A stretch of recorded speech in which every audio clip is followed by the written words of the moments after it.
Hello, everybody. How you guys doing? Hey, Don Ard, Down East Tackle, Joy, Scott Swift. Thanks for coming in.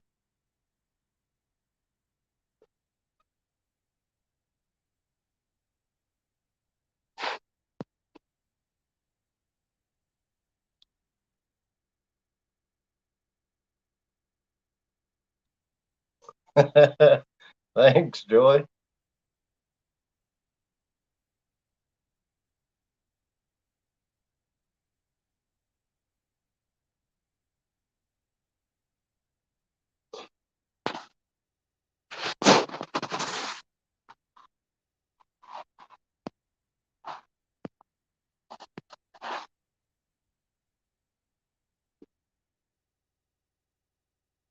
Thanks, Don R. Scott. It's getting that time of year. I usually shave around this time, just before it gets warm.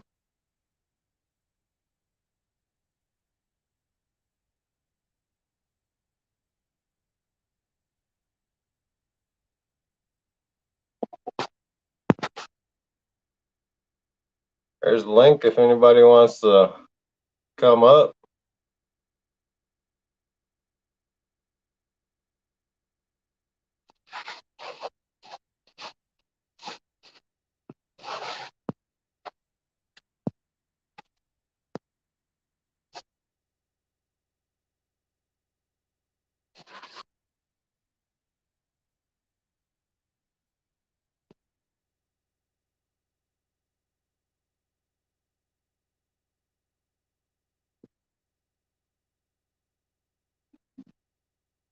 So tonight, if you read the description, it's like the other nights I went live.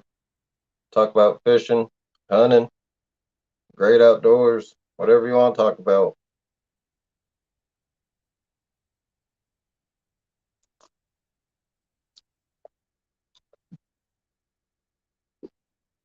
We got somebody in the basement. Well, we had somebody in the basement.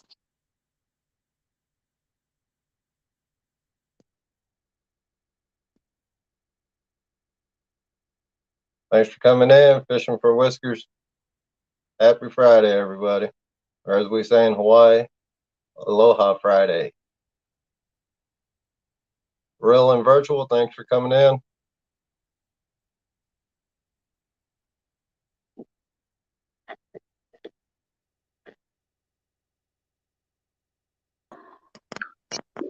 Hey, Lance, What's up, how you doing, Scott?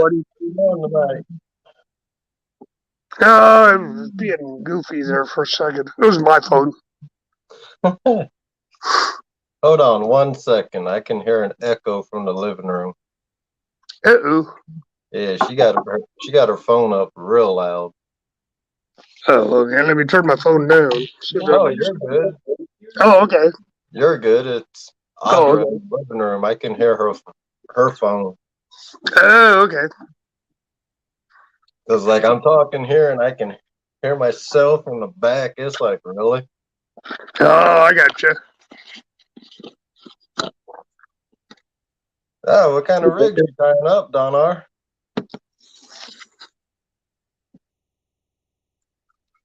We'll hold this. My hand's about 4. Okay. Hang on a second.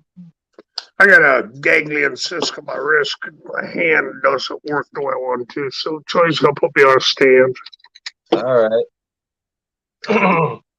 Here's this second here. Yeah, there you go. Okay, there we go. A little better. Yeah. And she's got to do the book beating thing on my wrist for the next 5 days again. That's always fun. When you get these cysts, I get them on my wrist.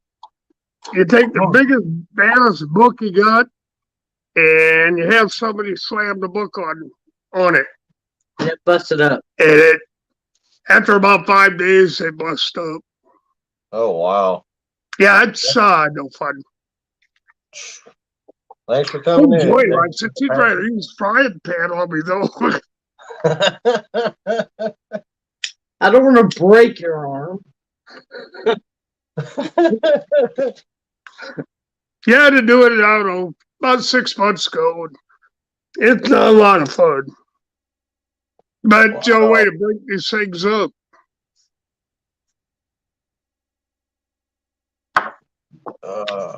It's a calcium deposit that gets on your nerve and then puts pressure on the nerve to your hand or your leg or wherever. You can't see that. You can't. I know you can see it, but Joyce says I'm supposed to show you. Hi, CBA. It's right there. Oops. Wait a minute. Where'd you go? There you are. It's that bump right. Yeah. Well, anyway, you got the only way that I know doing it is hit it with a book. And they can operate on it, but they say it doesn't always work. Yeah.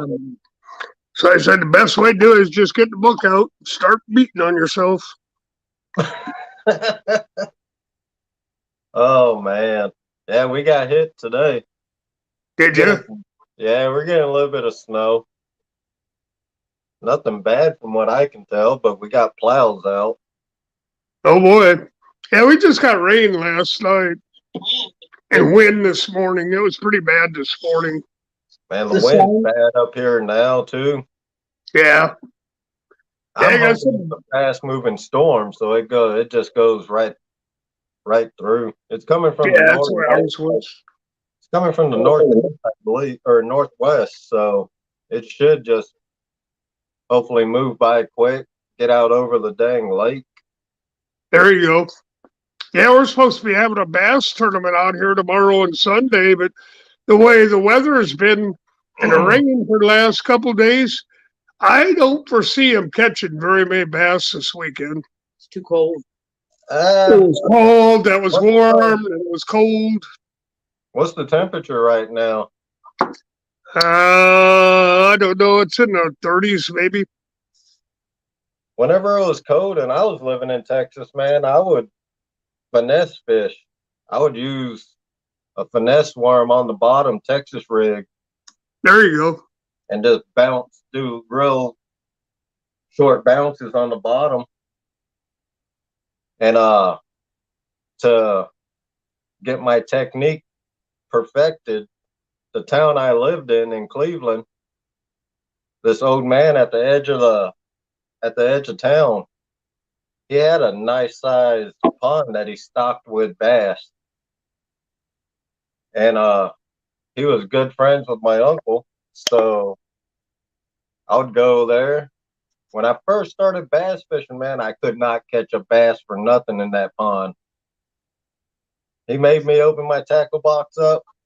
He was like, all right, let's see what you got. He looked, he was like, you got everything you need. It was cloudy that day. He goes, look up to the sky. I said, all right, look up. He goes, what do you see? I said, clouds, gray. He goes, pick a lure you think would do good. I'm like, all right, well, I grab a black and gray Zora spook, top water, cast that sucker out to the middle of the pond, reel a little bit, and that thing got slammed. So sunny day, I grab my colorful Zora spook, I throw that out. Same thing happened. I was like, all right, I figured this out. So I started. You got to match your color for today, I guess.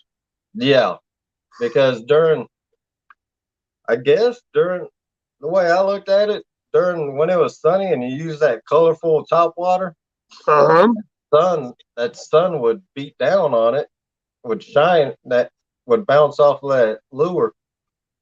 The way I look at it, so they seen it. Made it look brighter. Yeah, I mean, it worked for me. Yeah. The guy that we talked to on YouTube it's called Lake Fork Guide. That's where we're having a tournament this weekend is Lake Fork. And he's been telling me, he said that rainbow or unicorn colored little rubber body on a jig. He said those work pretty good out here. Yeah. He calls it a Hey, unicorn Mr. body. John Parker. Thanks for coming in. Thanks for coming in, Mr. Duggar. Hey, Duggar. John Parker came in. Hey, John Parker. Fishing for whiskers. Fishing for whiskers is in here. Mm-hmm. Yeah. I can't read the chat, so I gotta go by what you and Joy are telling me. And of course, Don R. Yeah, I got Don R earlier.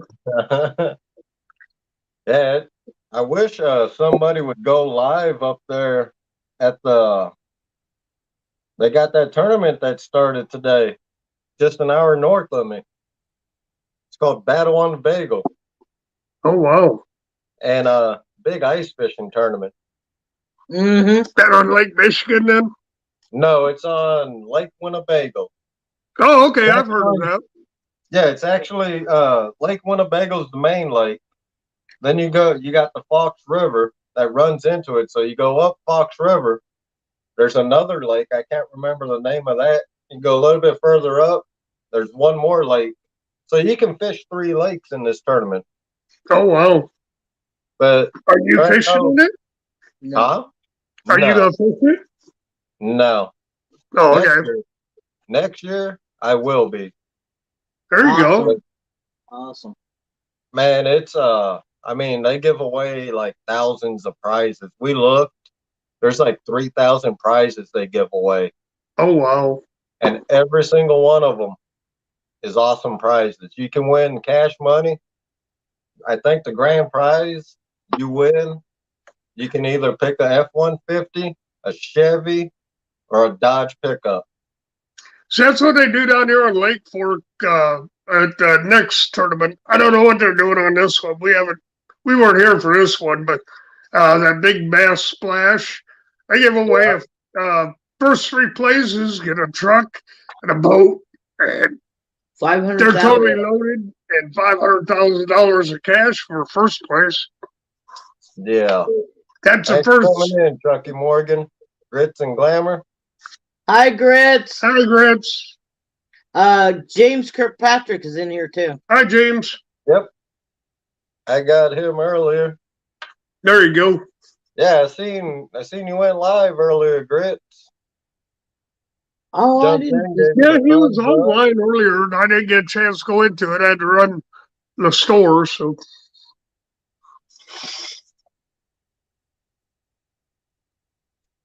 Oh, man. And of course, when I go live tonight, my buddy that I've known since I was about 8 years old, he's like 6 years, 7 years older than I am.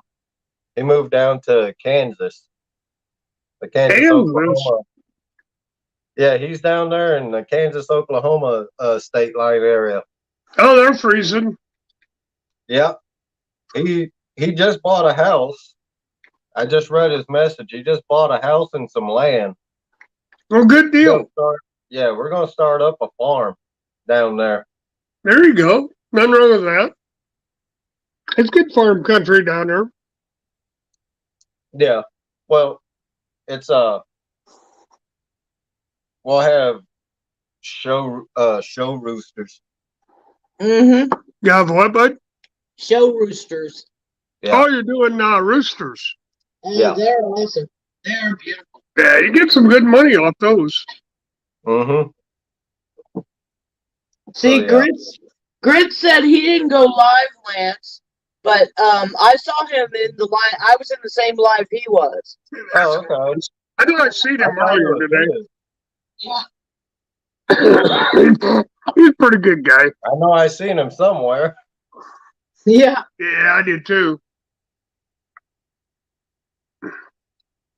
There's a bunch of lives today. I went into Rustics for a little while this morning. Yeah. I was in his this afternoon. We was done and I was just waiting to go home, so I went. We had all our trucks they picked up early today, seeing it was Friday. That's cool. Are you Are you off on Monday? Nope, we work. See, I told you. See, I've always worked President's Day. Yeah. Always. And just another day in most places. Man, when I was a prison guard, I worked on Christmas Eve and Christmas.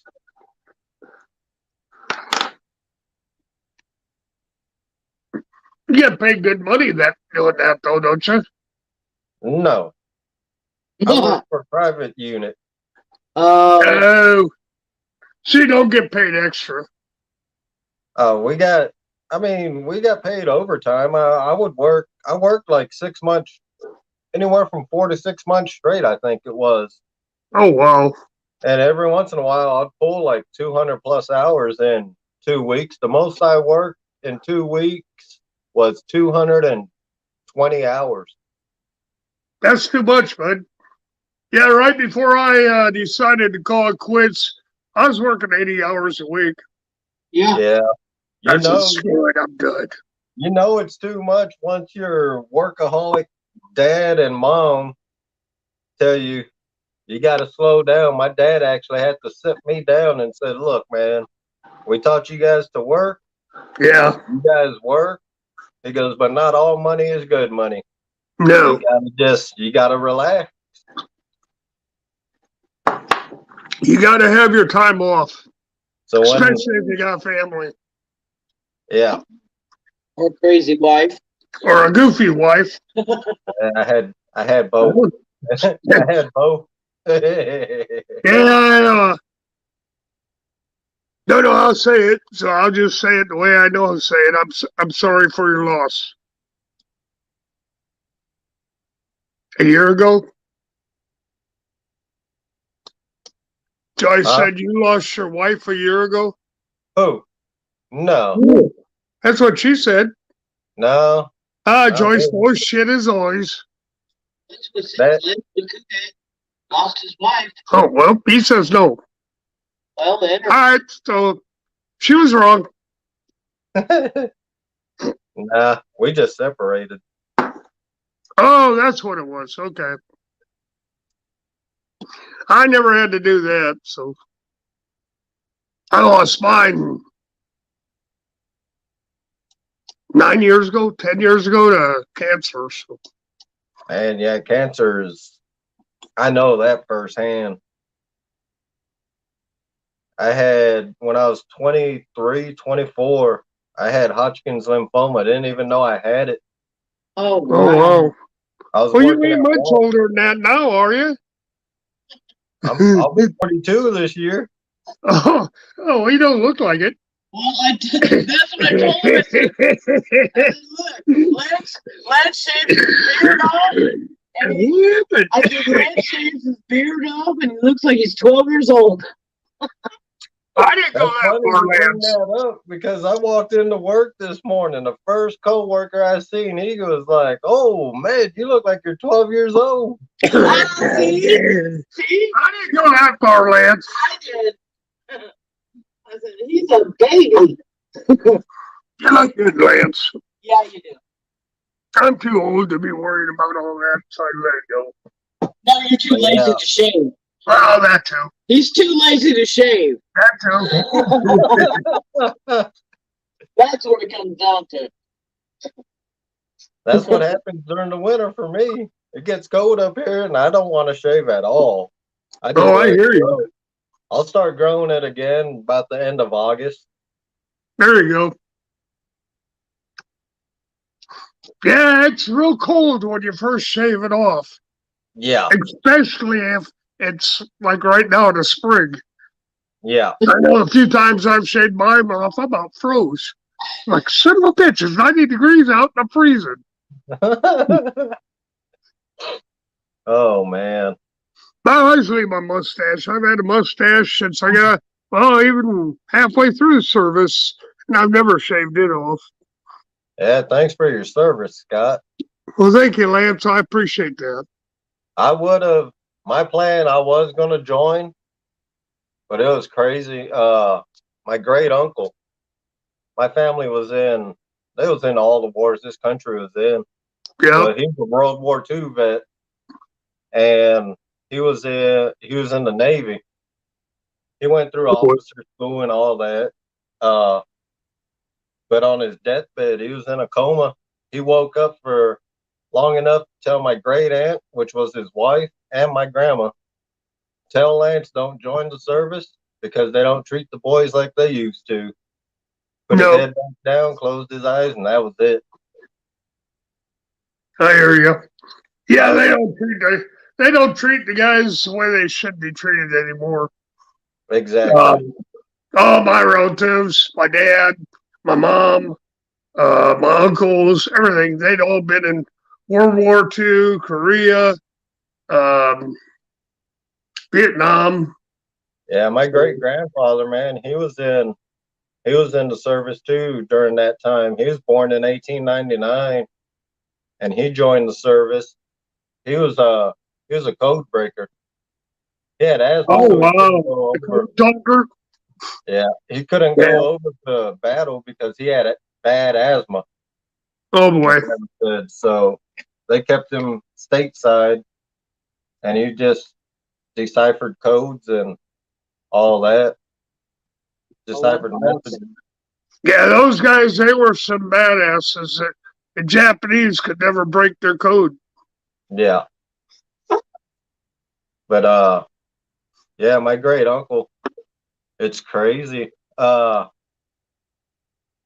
ship he was on during the war, it got hit by a torpedo and they were stranded, man, for like a week. Oh wow. Yeah, You couldn't even say the word crab around him, my grandma said. Just because leave no man behind, man. Stuff he seen, the word crab, he did not like. It brought back, it's crazy. The bad memories, yeah. That's the way Marines was when I was in there. And I'm pretty sure it's probably still that way. It don't matter who you are, Army, Navy, Air Force, Marines, whatever.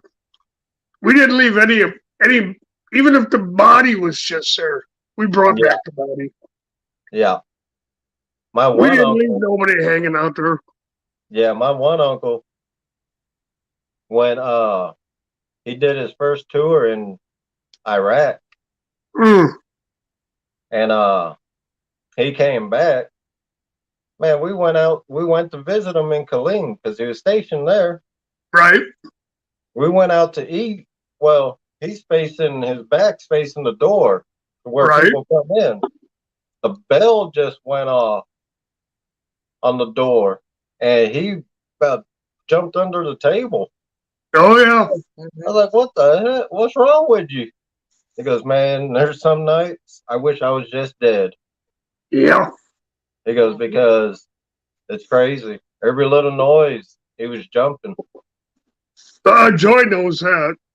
Yeah. She's had to deal with it, so. I'm not a nice person when I sleep. Oh, honey, it's okay. It's okay. It is. And the dog woke me up this morning. All she did was put her foot on my leg and like, what, you gotta go outside at 2 o'clock in the morning? Fine, let's go. So I took her out. Well, then I was already awake, so I went into hog legs, I think it was, for, I don't know, half an hour or so. All the dog can do is touch me, and I'm like, what's going on? Yeah. There are times that, you got to be careful how you wake him up. You know what I'm saying? Because he'll come out of that bed ready to do you in, Oh, yeah. He doesn't mean to. I know an old Vietnam vet. He was a Marine, too. And this was in Hawaii. We went, he did baseball with us. This guy, one day, he just lost it. Oh, wow. He thought he was back in Nam. Oh, we had to hold him down because he started just going nuts. Poor guy. There was a guy that they got over in Okinawa, a Japanese soldier. And this was years ago. This was, I think Vietnam was already going on by then. But they found this guy in Okinawa. He was down the cave, and he had been undiscovered since World War II. He still thought World War II was going on. Wow. That, Uh, but they got him help, and he's all right. But still, right. just the idea that 20 years later, and he's still living down the cave someplace because he thinks World War II is still going on. Yeah. But, yeah, I try not to talk too much about it. It's not a lot of fun what I went through, so we'll leave Yeah. it at that. Yep. Understandable. So I keep wanting me to tell everybody, and I said, well, I talk about what's going on in my lives, but it's not something that I want to keep bringing up. Right. Yeah, it's just me. So So he's going to get his ice fishing gear? huh? Lance is going to get ice fishing gear for next year? Next year he's getting in on that tournament. Ice I fishing. am planning on it so I can have me and my buddy are gonna go in together on some ice fishing gear. Don R's wanting to sell some, so be talking to him. Oh, that's awesome. Yeah. It's not real expensive, Lance. You just gotta make sure whatever you're getting is what you truly want in the end. Right. Like what do they call it? They're black. They're made by egg glue, I think. But it's a 4-man ice fishing shelter. If you're, and I've been in them before, but in Colorado, it wasn't that bad. So I just put up a tarp or whatever around me. And I was fine with that. Right.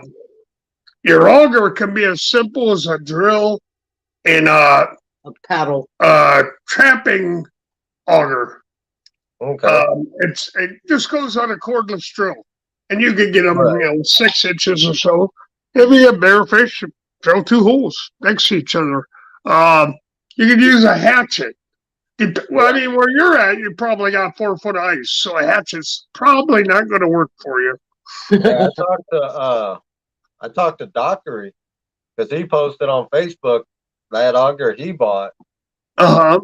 I asked him how he liked it. It was an 8-inch auger, hand auger. Mm-hmm. He said he loved it, and it's a decent price. I looked it up, and Is that the cordless or the gas? it's hand. It's It's a a hand hand auger. Oh, yeah, I got 2 hand augers. Yeah, He those said work it goes. He said it goes through the ice with no problem. So, There you go. and That's it's even I better. think it's an Eskimo. I had one of those, blue and red handle. Yeah, it's a red. Yeah, that's it's what red I had. handle. One of those, and then I had one of the ones that looked like a spoon. It was dated way back, and both of them worked real good. The only thing you have to do is make sure every time you take that out, drill a few holes, you Yeah. change out your cutting blades and sharpen the cutting blades. Okay. Because you drill 10 holes and those blades are going to be dull. How far do you usually spread the holes out from each other? It depends on how far you want to walk. Okay. I'd make a circle. I'd make a circle of holes in maybe 20, 30 foot area. Yeah. And, and somebody wanted to come over and fish, and I'm like, hey, you go drill your own hole. These are mine. And I'd sit right in the middle, or I'd sit on the edge of them. But, if you don't, you're going to have everybody and a pet duck out there. Oh, here's a hole. I'll just fish it. Well, no, that's not right. Up here, I think even during ice fishing, we're allowed 3 rods. So Okay. I was thinking maybe we can drill enough because I do want to put some, oh man, I can't even think. Tip ups. Yeah, tip ups. I'll put Okay, a couple now tip-ups what's out. the limit on tip-ups? See, I when gotta I was look in Colorado, you could have 8 or 10 tip-ups, but you could only fish with 2 poles. okay. Yeah, I gotta So you look got to into really ice check into fishing regulations on regulations. that. Huh? I gotta look into. I can actually talk to Alan Persada, because he's up there Uh-huh. in Wisconsin. There you go. I'll just get with him because he does all the ice fishing and everything too. There you go. And make sure if you get a tip-up, it has something that covers that hole, like rubber, plastic, whatever, and that'll keep that ice from freezing, so you don't have to go over there and scoop it out all the time. Makes Right. a big difference, We've especially been where you're at, where you're 10 below zero. yeah. We've been looking at different things, and we got a guy at work. Me and my buddy know a guy. He's a maintenance guy. He uses boxes. He Yeah. built boxes when he was in high school, Oh, there you go. and then he put like he put a metal bowl in there so he can light charcoal Okay, to keep, and then you just close the lid on it, there and you it go. keeps it warm in there where that hole don't freeze up. Yeah, it's, as long as you keep that hole covered in some fashion, Yeah, you only got to scoop the ice out of it maybe once every 2 hours, if that's the way it will go. I don't know. I don't know how you guys want to do it. So, yeah. that Castmaster makes a really good jig. It's just a little like silver minnow looking thing, Uh-huh. and those work really well. And when I was doing with those in Colorado, is I just tip them with a grub worm, Okay. and they worked really good. And you can catch crappies all day long if that's what you're after, or trout. I caught plenty of trout, and, Yeah, we'll uh, probably end caught up going catfish for like that. probably go. I mean, you can catch cats through the ice up here, so probably I go used after to in Colorado.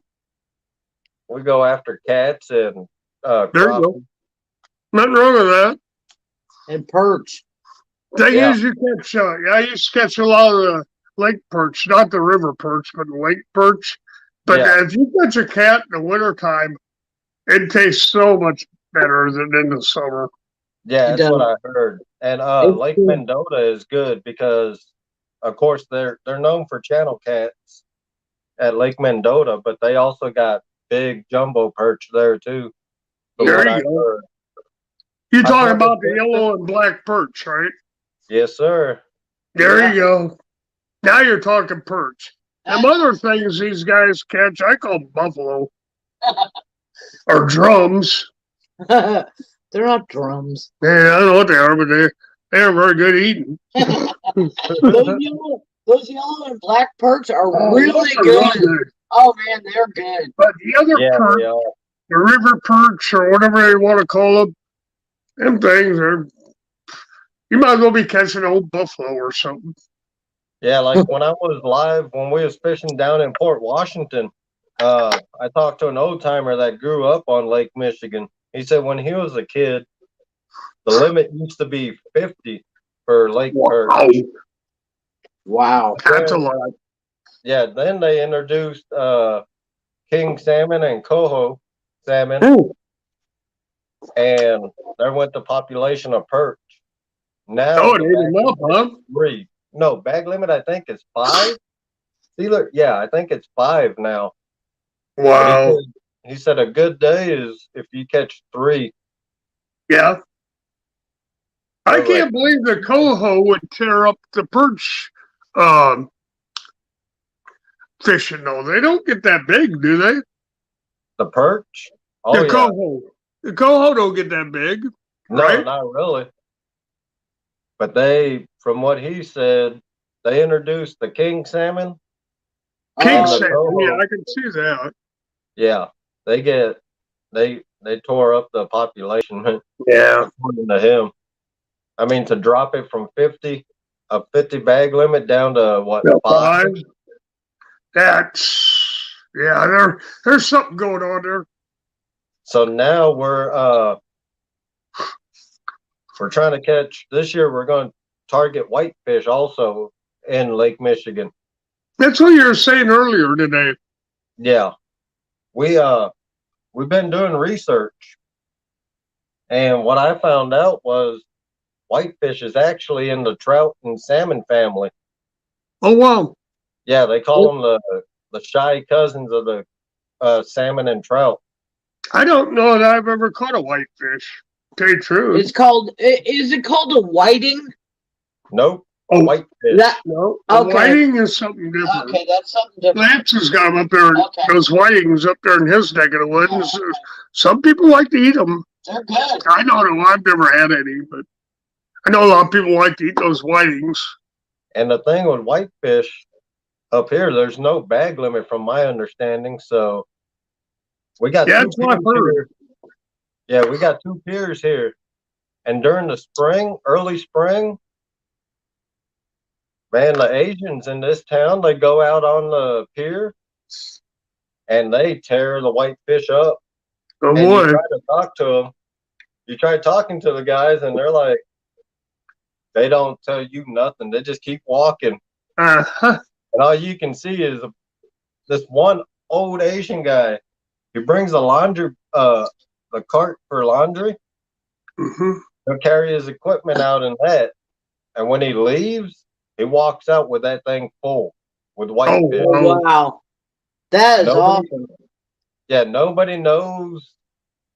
They know his rig, but they don't know what he uses for bait. Oh. I'm thinking maybe minnows.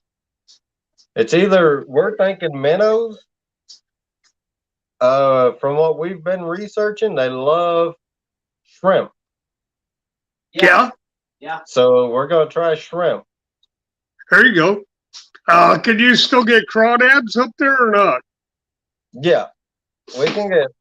You can get them. You just Well, gotta catch them. But Right. Well, if you can get crawdads, It's I delicious. think we can use them. They'll eat crawdads. How But you I'm- doing off the res, Alvin Lewis? hey guys. Hi, Alvin. Hi, Albert, off the res.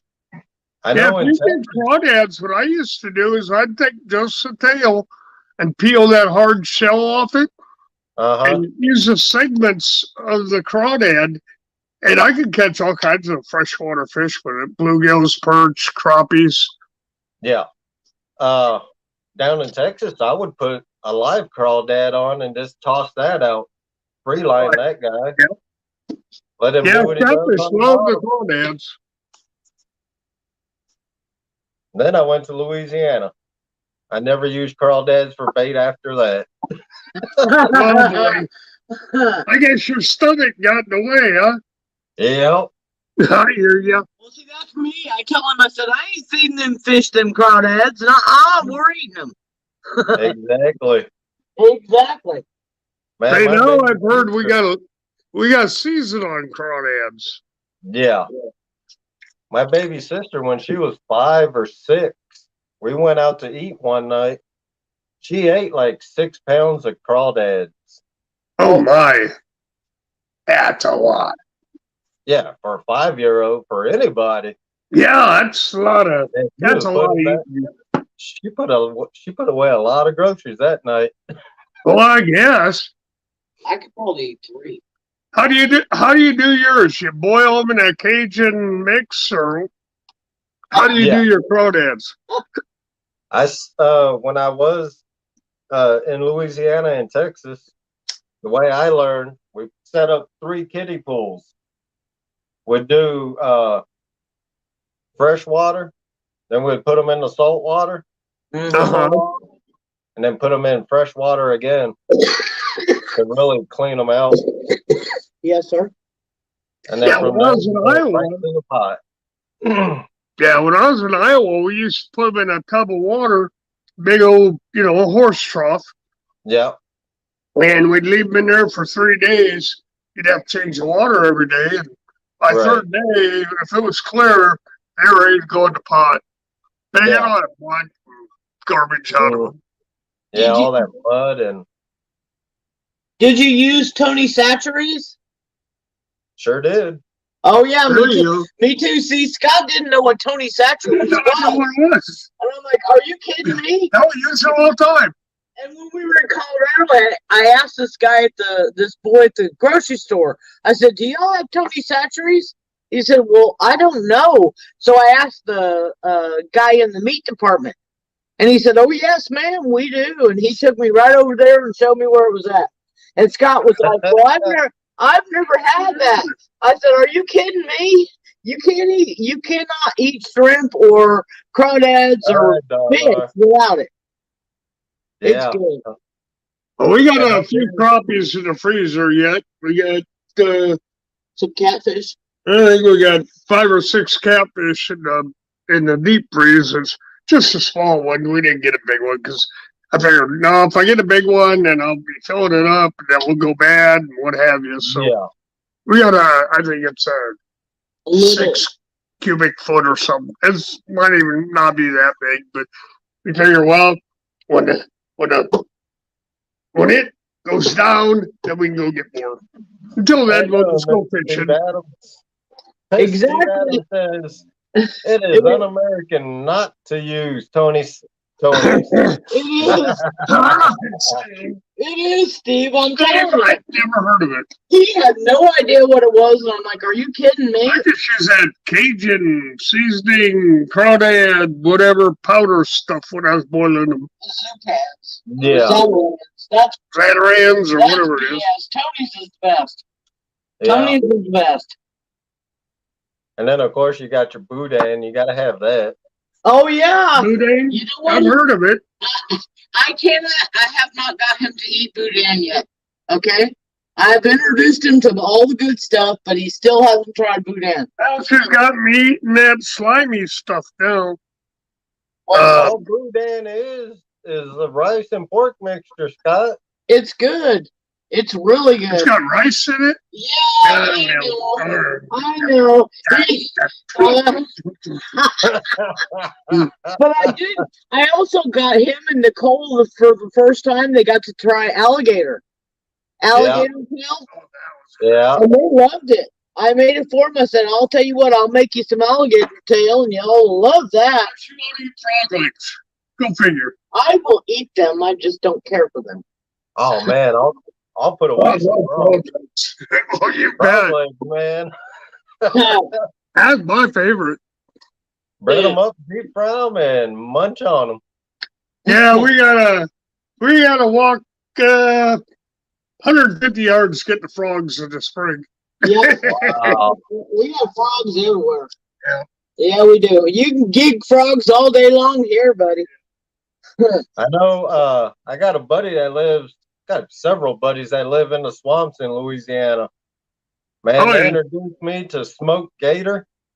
Oh man, that is some good stuff. Man, they had a big smoker. I asked them, "Why you guys got such a big smoker?" They was like, "We'll show you tonight."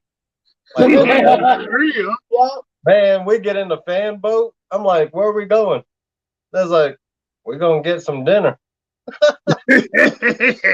Okay, this sounds scary. Man, 5-foot gator. They Yeah. cleaned it up Oh man. right on the smoker. Oh yeah. Well, That is some they're good- claiming we got 7 and 8 foot gators here in Lake Fork now, and Joy and I go down to it's an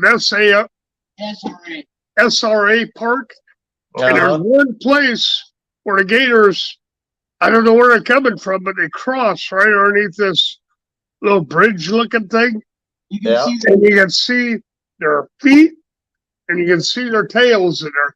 And the way you can tell if it's a gator versus a coon or a possum or a dog or whatever is a gator only has 3 toes. Yeah. Yeah. And that's There's a spot. we there's a kept spot seeing we that with could- the tail drags. So finally I asked him, what the heck is this? That's a big gator. And they There's got a spot on the Trinity that and we'll go similar- fishing. several of our friends have pictures of the gators here Showing in the Lake gators Fork. here. There's little gators here, what they think they're. Yeah, because the University of Texas introduced 10 gators to the lake. Wow. they Another bunch of to see how they would do. Well, they've done really well. Let me tell you, Well, they have done they really well with expect- them. They Yep. got all the food they can eat. Lake Fork Yeah. is. Oh, you bet. Yeah. And the Sure. stupid birds, they sit on these little islands or stumps out there. So, if they can't find fish, they can get a bird or two. And the turtles. Yeah, man. And the turtles, got a gazillion turtles here. They're a pain in the Yeah. neck. Yeah, they are. Mr. Adams, if you're still in chat, you can come up. I Yes, put the Yeah, link out. Steve, come on up. Come on up, Steve. Hell, I'll I'll drop move the over or link step in. down. Or Huh? I said I can move over or go down on the lower line or whatever. Let Steve come Yeah. on up. Come on, Steve. You're good Come right on, where Steve. you're at. Don't be scared of the camera. Off the Braz, probably not. Yeah. No fishing this weekend. Weather's going to be a little too bad. Yeah, here it's supposed to be 70 by Sunday. There he is. Hello, Hey, y'all. Steve. How How you you doing? doing, Mr. Adams? How y'all doing tonight? Hey, not too bad. Hi, Steve. Hi, Pretty good. Annette. Net's in there too? Yeah, Annette just came Hey, in. Net. How you doing, Annette? Thanks for coming in. It's cold over here in Mississippi tonight. That's I'll the give you problem with some our snow weather if you down here in want. Texas right now. It goes up and down like a yo-yo, and Yeah. I don't think we're going to do real well in this bass tournament out here. Sunday, depending if my buddy, if he doesn't go to work this week, Sunday, we might go fishing. We might not, because it's supposed to be 48 degrees Sunday, but the wind's supposed to be real bad. Yeah. See, That's the Joy only thing. and That's I what don't do the stops me. wind. It can be 65, 70 degrees, but if that wind's a howling, I'm not going to fight the lines and the wind and everything else, and the chairs blowing in the water and what have you. So, Yeah. Are you How you blowing doing, up the Carmel? Thanks for coming in. one day, dock? He did. He almost blew off the dock, y'all. the water's only 4 foot deep, and I really didn't want to go swimming that day. A couple Carmel? of years ago, it got so windy here. One of our chairs ended up in the river while we were salmon fishing. Yeah. Oh boy. So, So I've instead had of our, netting the we've had salmon, I our had to chairs net blown a over chair. a couple times, and just luckily it didn't go in the water. But Yeah, it's when the wind gets crazy here, it just, oh man. Yeah. so you So got I nothing to upgraded. stop it up there, Lance. Huh? You got nothing to stop the wind up there. You got an ocean right in front of you you're fishing in, so there's not Yeah, much to stop that wind. exactly. Dad and And I Uncle mean, lived in Detroit when I was a kid. And we used to go up there. We go fishing with him out there on Lake Michigan, and yeah. that's an ocean. Man, I can't believe this past year the 19-year-old kid, first time ever fishing for salmon. Mm-hmm. He got the Lake Michigan he got the Lake Michigan record for salmon. Oh, For wow. salmon. What it weigh? Man, it was like 30 something or 40 something pounds. You'd have to look Wow. it up. Now, that's not the Atlantic salmon, right? I don't know if it's the Atlantic or if it comes from, I heard it was the Atlantic salmon. Really? But as big as they get, I would think that would be the Pacific salmon.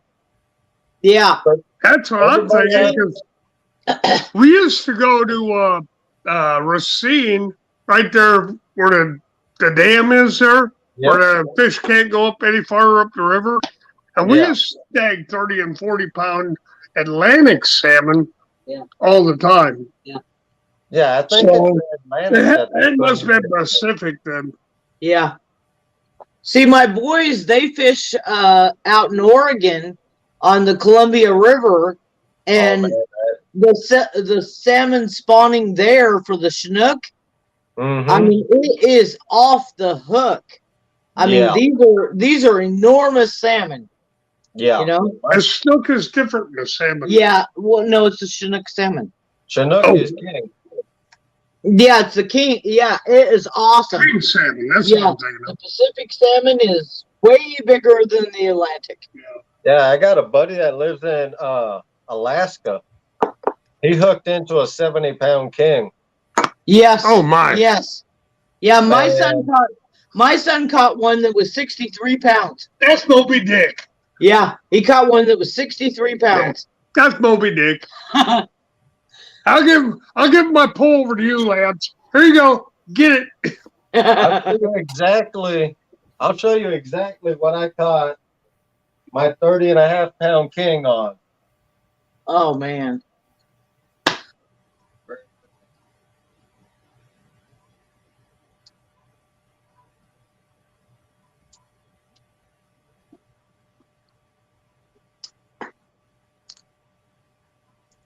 I'm gonna go solo layout. Okay. Okay. I can't see it. Yeah, you can now. No. Oh, there he is. This There you right go. here, just the reel. I Uh-huh. had a Quantum Optics 60 with 17-pound test on this rod. It's the Ugly Stick GX2. There you go. Nothing wrong 7 with that. Man, a half an hour fight with a 30.5-pound king Wow. on there. That was fun. You talk about a adrenaline rush. That was. I wish I could get pictures of that big old cat that I got that day. And it was the width of duck. It was a big flathead. And we couldn't get it in a net we had, so I got Joy a bigger net now. Anyway, another guy caught that same fish, and I know it was mine because I don't use a big hook. I don't use these big old circle hooks or whatever. I use a number 8 Aberdeen hook, and it was stuck right there in the center of his mouth. And the catfish had 3 hooks in it. And I caught that on an old Johnson reel, old Johnson spinning reel, and an old Johnson pole. And Thanks for coming in, Dan. Glad to have you, man. he broke off. He broke off right there when we were trying to get him netted. And I didn't get on film because Joy's running. Yeah, there you go. This That small right hook. there, Yep. that is Yep, a that's Gamakatsu exactly- one-aught octopus hook. Yeah. That's what we catch our kings on. Yep. Yeah, I don't use a big hook. I use a number 8 Aberdeen. Yeah. Joy likes the circle hooks now, so I let her use those. I ain't setting nothing. She just waits till grabs it and runs. And I caught more fish than you. Okay, in Lake Fork, Joy has caught more catfish than I have, but I've got 2 that were Yeah, you they got. were monsters in anybody's eyes, and I didn't get them on film. Okay, So you did. He did catch bigger fish, but I caught more. There you go.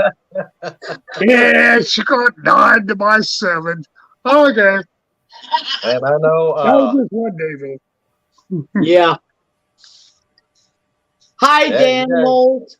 Hey, you guys Daniel. ever want to fish for salmon, if you guys want to come up this way when the salmon Oh, run man. starts, usually You know, we might do that. We might, because I'll tell you what. We're up end up next. You know what? Because I love salmon. Oh man, I love salmon. They are so much fun. They are so much Good fun, eating. and they're fun to catch. They really Yeah, are. They really know, are fun to catch. they put up a when I fight. first started salmon fishing, I was like, how hard can it be to fight a salmon? We in Lake Michigan, it It's a can't be bass that on hard. steroids, bud. Man, talk about! I've seen everybody looked at me because I come out there with my big rods that I use for catfishing, Right. They're like, man, that's too big a gear. Oh yeah, they hook into a salmon on a small little reel, I and they hear get you. pulled. Uh-huh. And I'm over there with like 200 plus yards of line, and they're like, man, we need bigger, we need bigger reels. Yes, sir. Yeah, I think my one snagging rod, it's only 5 foot tall. It's fiberglass. But I want to say the reel on it's an Ambassador 5000. But if you Mhm. hook into something, if you're snagging or you hook into something, you're gonna be glad you had that pole reel because it don't give up. Yeah. But it's an old one. It's probably, I'm guessing 1940, 1950 pole and reel, and it'll still hold up the best of them. Man, I'm waiting to hook into a salmon this year on an Uncle Lou rod. Oh boy. I can't wait to do that. That'll be awesome. So you use the bait casters, Lance? Yeah, I use bait caster spinning. I don't care if it holds fishing line and I can cast it. It's going in the water by me. Okay. Yeah, I got it. Well, that'll be one of the giveaways And just to play at around, April Fools. just to play around. I'm got not me very a- good with the bait caster. I used to use the bait I got caster, me so an I gotta old wait. Zebco and There you go. I got one of those. a Yeah. Zebco 33. This is Yep, my I got daughter's. one of those. That's my daughter's reel, but since my wife got the kid, I kept it and I'm using it. It's got a 20-pound test on it. You know, I got a stupid pole for my daughter when she was knee high to a grasshopper. Okay, and I took her out fishing a couple times, and then she seen my poles, and I think I had a Zebco 303, and I said, "Well, you want to try this one?" She's, "I ain't gonna use that. Somebody will think I'm a little girl." So I let her use my Zebco, and I think it's on an ugly stick. Anyway, I let her use that one, and I started pulling into fish with that stupid rod.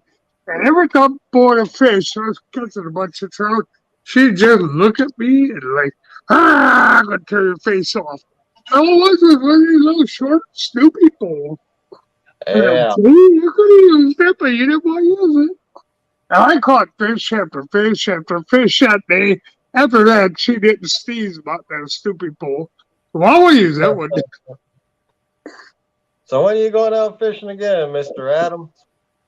Yeah. No, it'll be in the next week or so, I guess.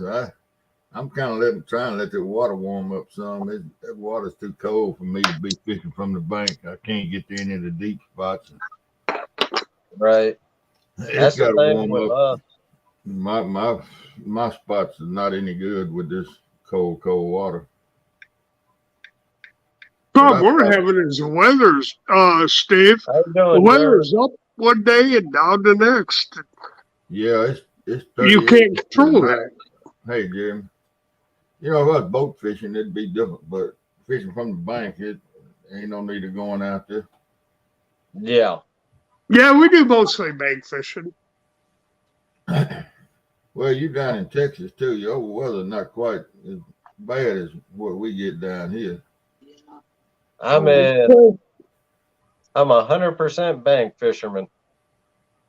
We have a boat. I've got a boat, but The water's so low we can't take it yeah, out. I'm a little leery about taking it out there. If you look at any of the videos we posted here, that park area and a couple of the docks, I don't trust it out there. I mean, the trees are sticking up 10 foot out of the water right now. And I'm like, I think I'll just stay on the bank. You Hey, know, Jim. I went in a boat Hey, Guerrero. once since I've been up here.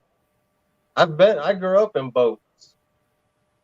But a coworker of mine years ago, she wanted to go out. She had a boat.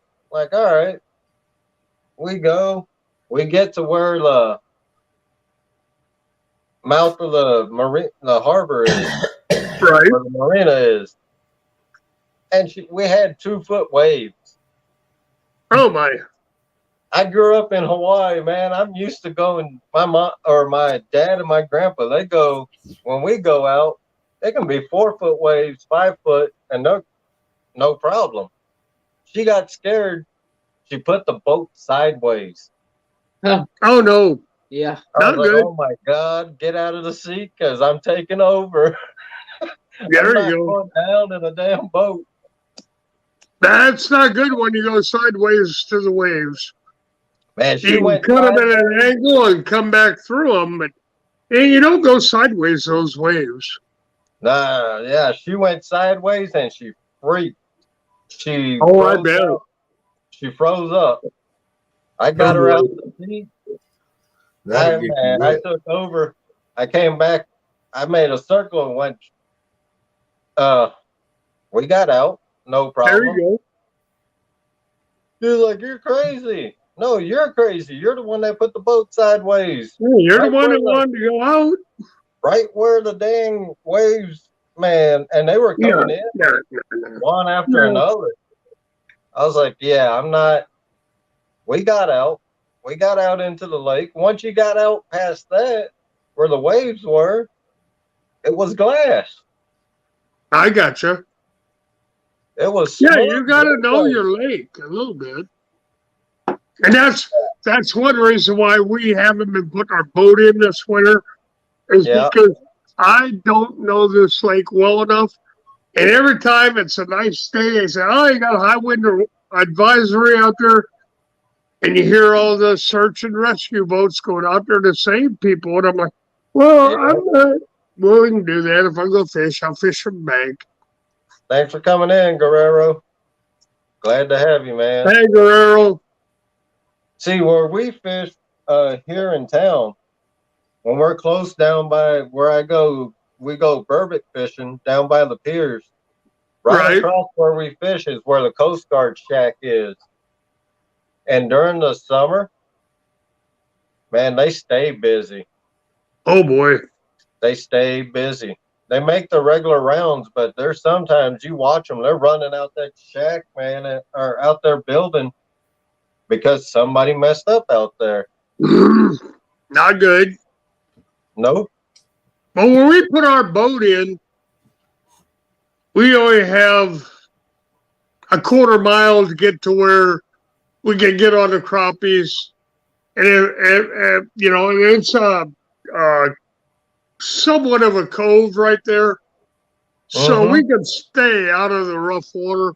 But when I see the white caps out there, I just tell the wife, "Nope, boat stayed on shore, we'll fish off bank."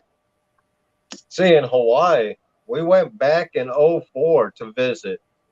And Yeah. that's right after I got done with my chemo. I told my radiologist, I said, I'm going back home. I don't know if I'm gonna make it or not, so I'm gonna go home visit family. Yeah. We went out trolling. My brother-in-law's dad, of course, that's Hawaii. He's got a big boat. We're sitting in the cap. I'm sitting up there where he is in the captain's house. It was so rough when we was headed out. The back of my head hit the water. Oh my. That's how rough it was. But man, That's pretty bad. once you got past all that rough water, it was glass and the fishing was on. So you had to get away from the surf then. Yep. I We had, gotcha. and we was watching. All you look for once you're in the ocean, you follow the birds. Where there's Yep. birds, Yep. there's fish. Well, that's what we do here too. If the birds are out there, that's where fish are. And we was fishing, we was trolling for yellowfin tuna. Oh wow. Man, it was fun. We had the main lines out, Yeah. and we had a little Mickey Mouse rod with us. No We was boy. playing around with that. It had like 10-pound tests on there. We was catching 4 or 5 pound yellowfin right behind the boat. Wow. Now is the yellowfin a smaller tuna or is that one of the big ones? Oh, they get big. Okay. I know That's I've known guys that have caught 1,000-pound yellowfin. Wow.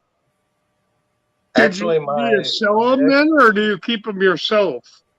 Oh, you keep them. I gotcha. I know My they. brother-in-law. Some of the fishing channels I've watched, they'll take a sample of the tail and they'll sell them things for $2,000-3,000. From what I understand, the oilier the fish is, like on wicked tuna, they look for that oil in the fish, in the flesh. Oh, okay. All right. When they stick that rod in there and pull that sample out, Mm-hmm. they say the oilier it is, the more oil there is, the more you get per pound. Oh, okay. I've never Just like caught a on the tuna, show. so I don't know. I just wondered about that. Because I know they catch some other ones that are, I don't know what they are, probably 4 or 5 pounds. And Yeah. they say they catch those a lot. I don't know what kind of tuna it is, but they catch them a lot. But uh, the bigger ones, they get pretty good money for it in the dock. That would be something, if he's still in here, down east would know, because he's a commercial fisherman. I don't know if he goes for I don't know if he goes for tuna or not, but he would know probably how all that is. I don't know if he's in here or not tonight. I seen him earlier. I thought I did.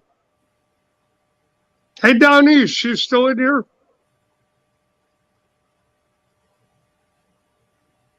I figured you would know, Lance. That's why I asked you. So, and Yeah, I mean, that's basically what I know about. I know how big they get, but right, as the selling point, I don't know because we eat all our fish in yeah, Hawaii. we don't. Well, we fish freshwater, but we don't keep the big ones. Big ones, okay, it's probably 80 years old. I'm gonna throw it back in so it can reproduce. But we'll keep the smaller catfish and the Oh yeah, crappies. We keep those up to 2-3 pounds. I've never. I still want to bust my record. I got a 2.5 pounder in Iowa with a 16, and I'm still trying to break that record on the crappie. Well, that's a nice sized crappie. It was 17 inches long. And 19 inches long, and it weighed 2.5 pounds. And I caught it right after spawn. They said if I would have caught it before spawn, it would have set a state record for Iowa. So, but I was pretty happy with it. Yeah. So have you done any ocean fishing, Mr. Adams? Nope. Never. I had the chance to go a bunch of times, but I figured I'd be that one that was seasick.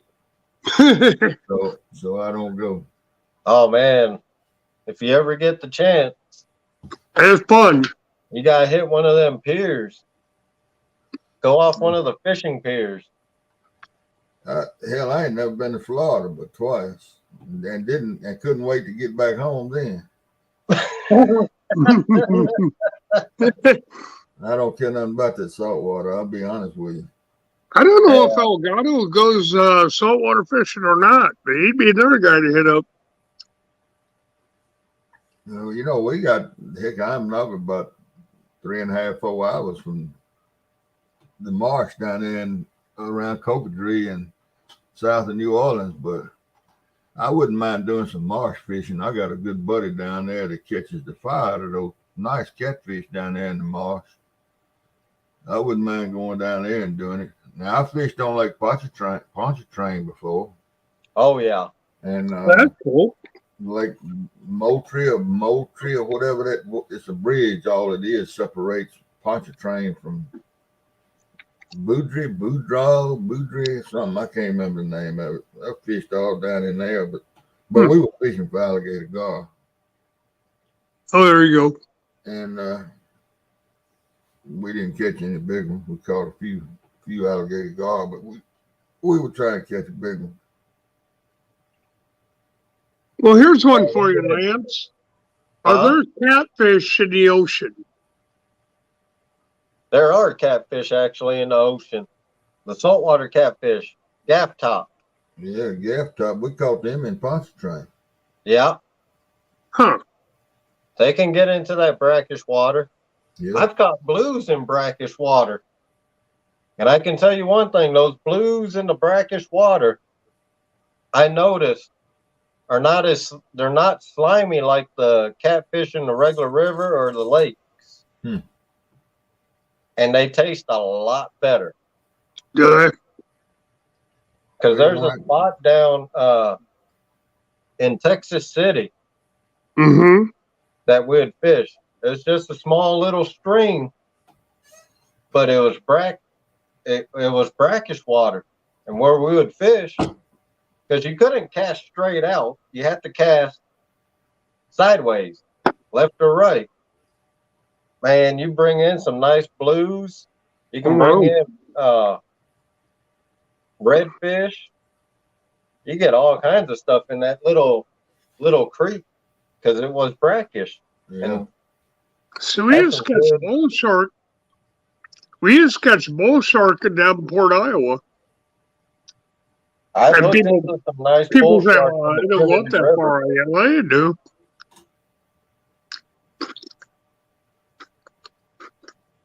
I've hooked into bull shark in Trinity River. Some nice ones. Yeah. Good fight. I've Yeah. never caught one, but I've seen them pulled in. Those bull sharks been way up the Mississippi River. Oh yeah. They supposedly say they get up here too. Where you're at? Yeah. Well, have y'all heard my Supposedly from the boat. have y'all heard my story about the manatee in Memphis a couple summers ago? No, I don't think Yeah. so. Wow. Memphis is about 150 miles north of me. It was all on the news and everything. These two black Oh, guys, I bet. the two black guys sitting down there on the waterfront right up on the Bass Pro, you know, it's up on the bank up there. And Oh, wow. they sitting down there drinking old Milwaukee quartz, sitting on the bench watching the river go by, you know, just how you do sometimes. And this thing popped up out there in the water in front of them. And they didn't know what it was. So one of them went up there and got the policeman up on the Railroad Lake Shore Blues Drive. in Davenport, Scott. Mm-hmm. Bull shark. Told the policeman about it. Policeman accredited the story to the old Milwaukee quartz, you know. Y'all a bunch of wineheads. And anyway, they told all their friends about it when they went home. And the next day, that thing showed back up. And they were back out there. They were sitting down there drinking old Milwaukee quartz again. And that thing showed back up.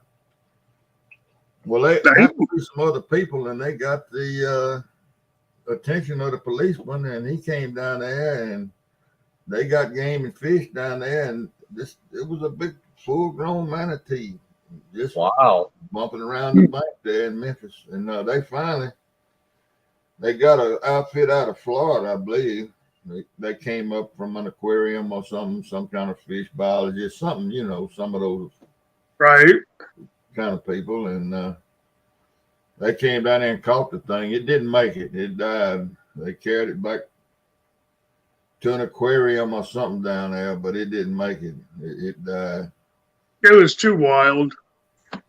And they put it in a big old tank on a truck, you know, to haul it. Gee. But it didn't make it. But I had never heard of a manatee being that far up the river. That's far as can be. That is far. Yeah, it is quite a ways up.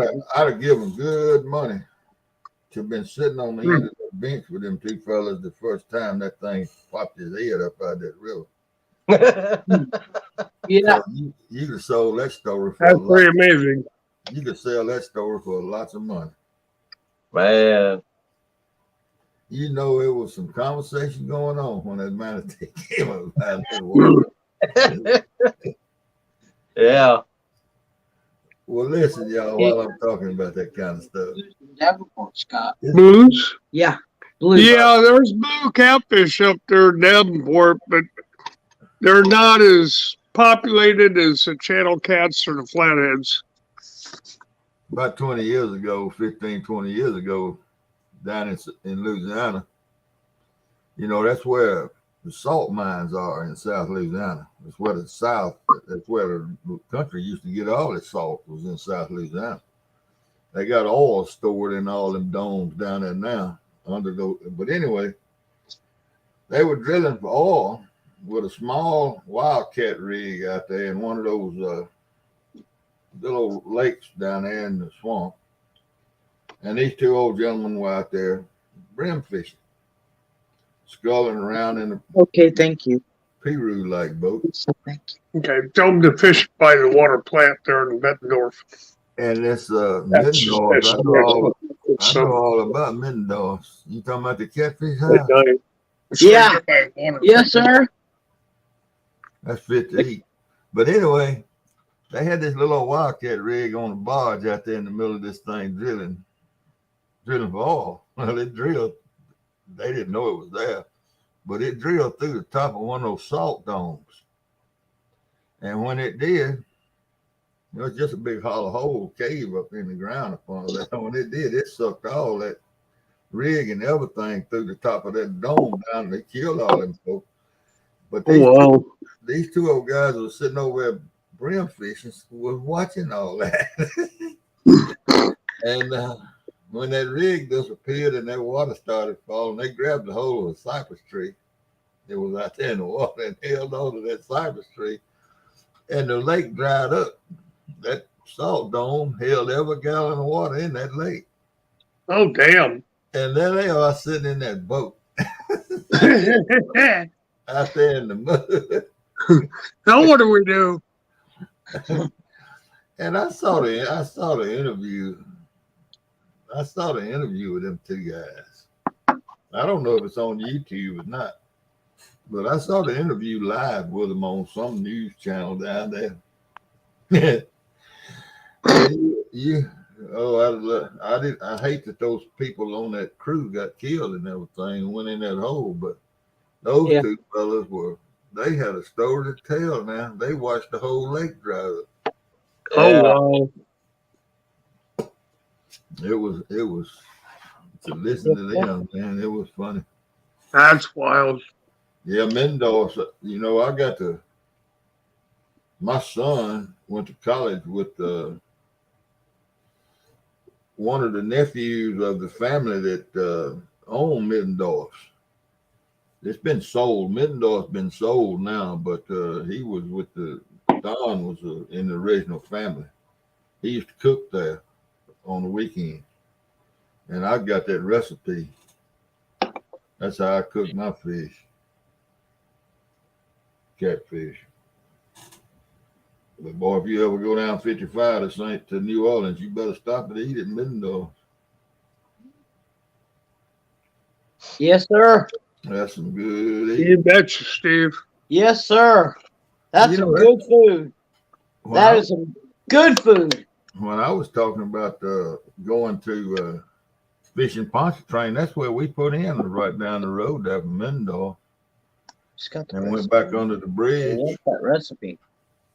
What's that? I want that recipe. Well, that's Steve for it. Steve, I want that recipe. Well, Hey, Steve. It's real simple. It's nothing to it. The first thing you do is fillet the fillet. You fillet it and it's paper thin. Yes, sir. All right. Then you put it in a mixture of Budweiser and mustard. Yeah. I already like this recipe. Yahoo. Yeah, you put it in a mixture of Budweiser and mustard. You never let your temperature get below, I think it's 375 degrees. Right. And you cook about 4 or 5 pieces at a time. Well, there you go. So you don't put nothing. You don't put any. You get over here. You put Hang the on, bite- Steve. Hang on one second, Steve. Hang on one second, Steve. You put the bite Okay. on it, the So you Zatarans don't- or Tony's or whatever you want to put. Okay, Steve. So you don't put any cornmeal or Yeah, flour yeah. or nothing That's on what I it. said. That's what I said. Now I use just plain Zatarans and add a little Tony's to it. Yeah. Yeah. The secret Okay. is be in the mustard. Yes, sir. But you don't put no flour or cornmeal on it.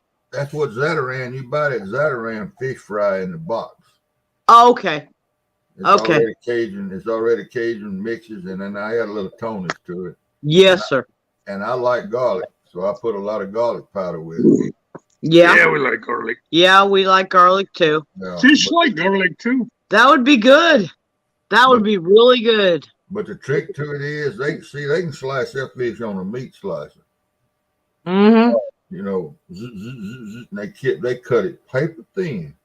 You can Mhm. hold it up and see. You can see through it. It's so thin. Okay. And they don't use thick pieces. It's paper thin. Okay. In fact, when Don cooks it, I can keep up with him for about the first 3 or 4 pounds of fillets. He only cooks them when he cooks it at my house, or used to when he used to come around. He'd have 3 pots of oil going. Mm-hmm. Otherwise, he didn't get anywhere.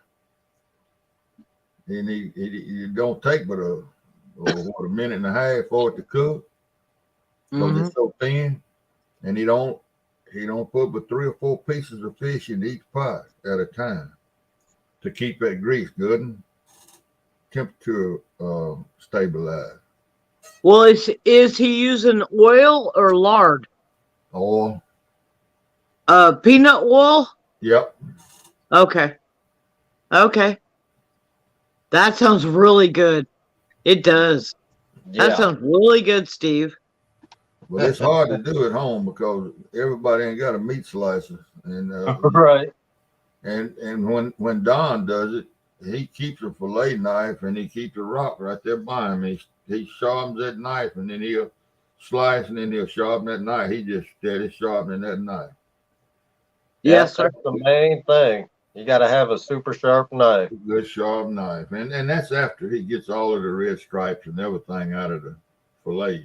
You got to do that no matter how you cook it, or I don't like it.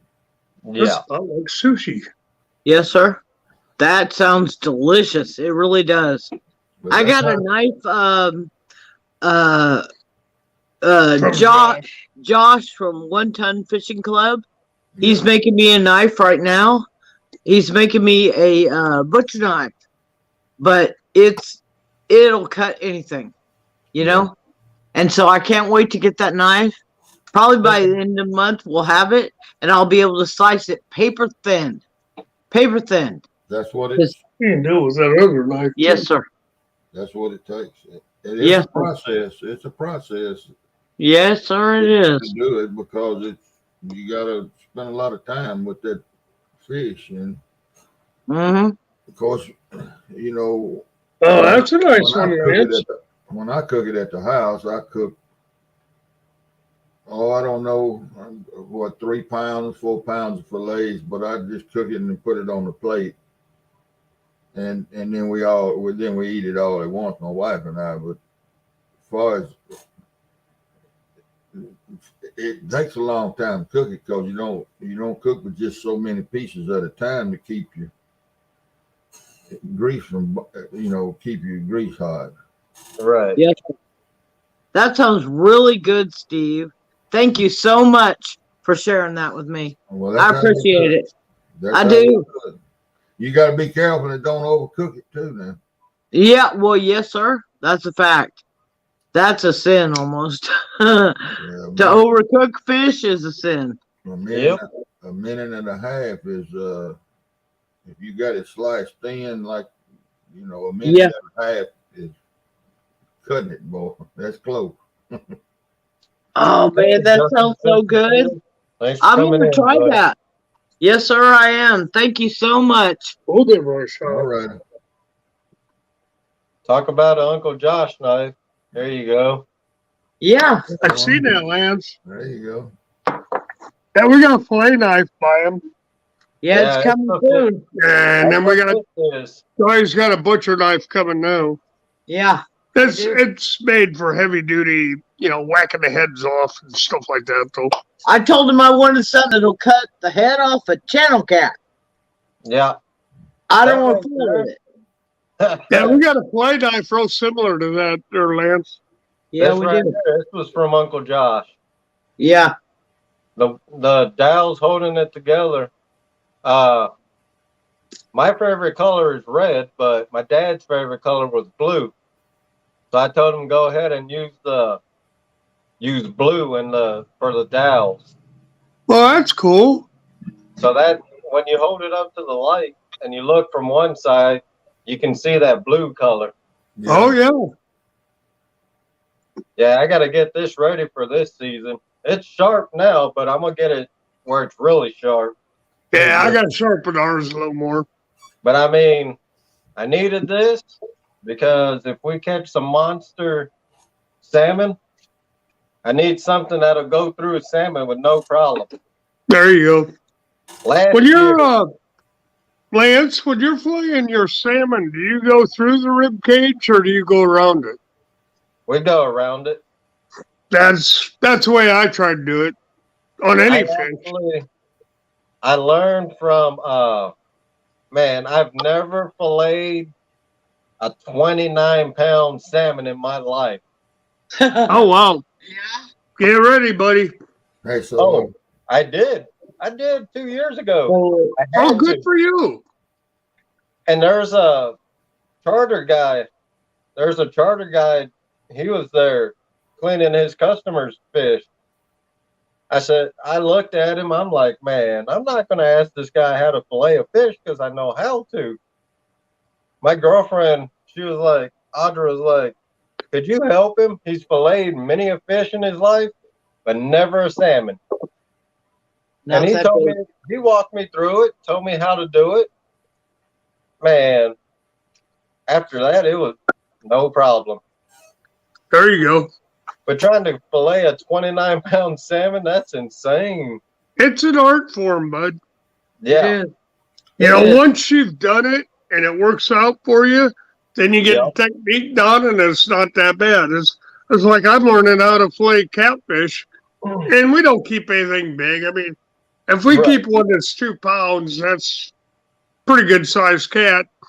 And I'm still learning on the cats. I mean, the crappies, the bluegills, the perch, I can zip right through those. But the catfish, it takes a little more doing. Hey, Solo, thanks for coming in, Ricky.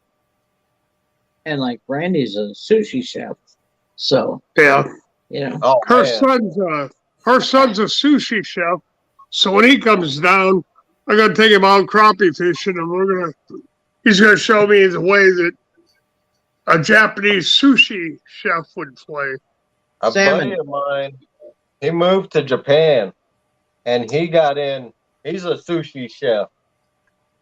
And I was like, how long did it take you to become a sushi chef? He goes, 15 years.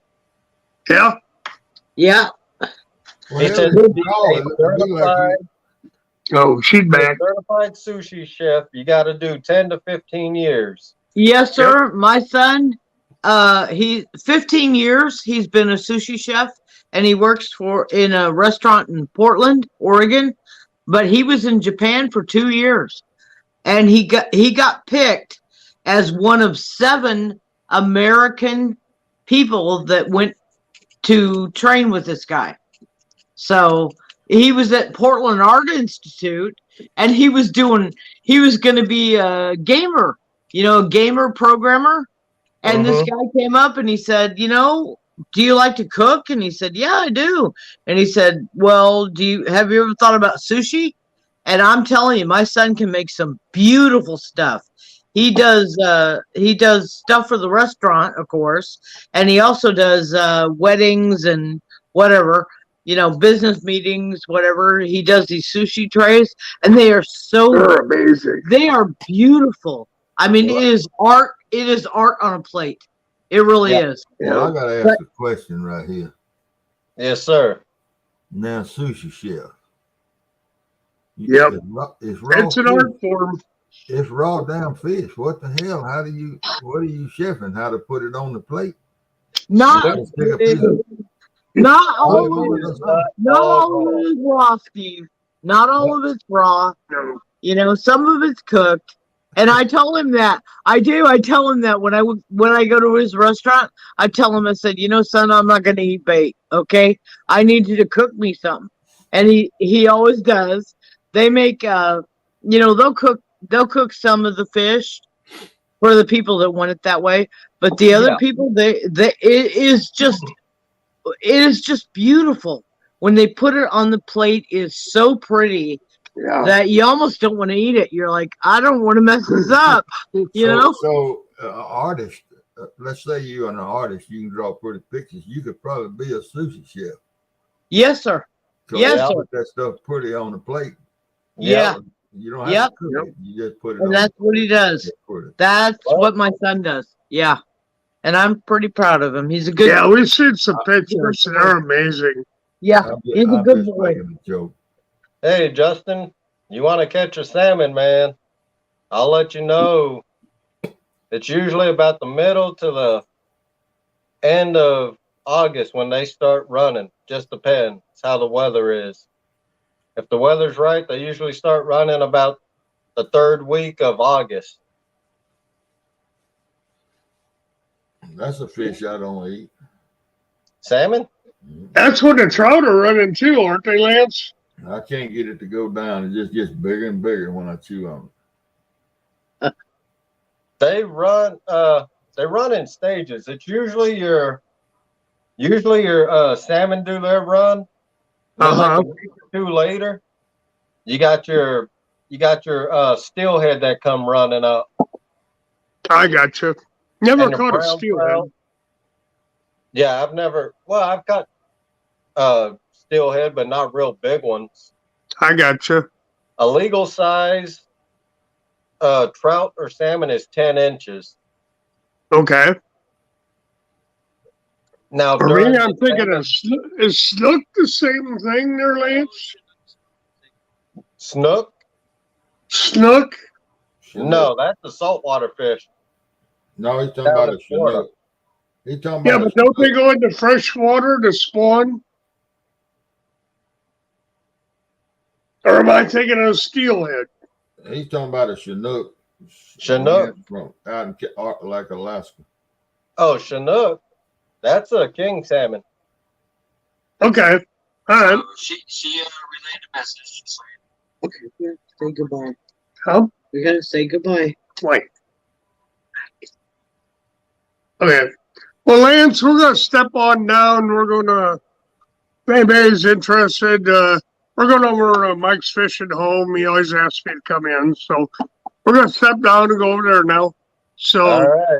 Thanks All right, for man. coming up, Scott. it was a great live, Lance. I appreciate it. Yep. Steve, you have a great time too, bud. See you later, dude. Bud. Yeah, so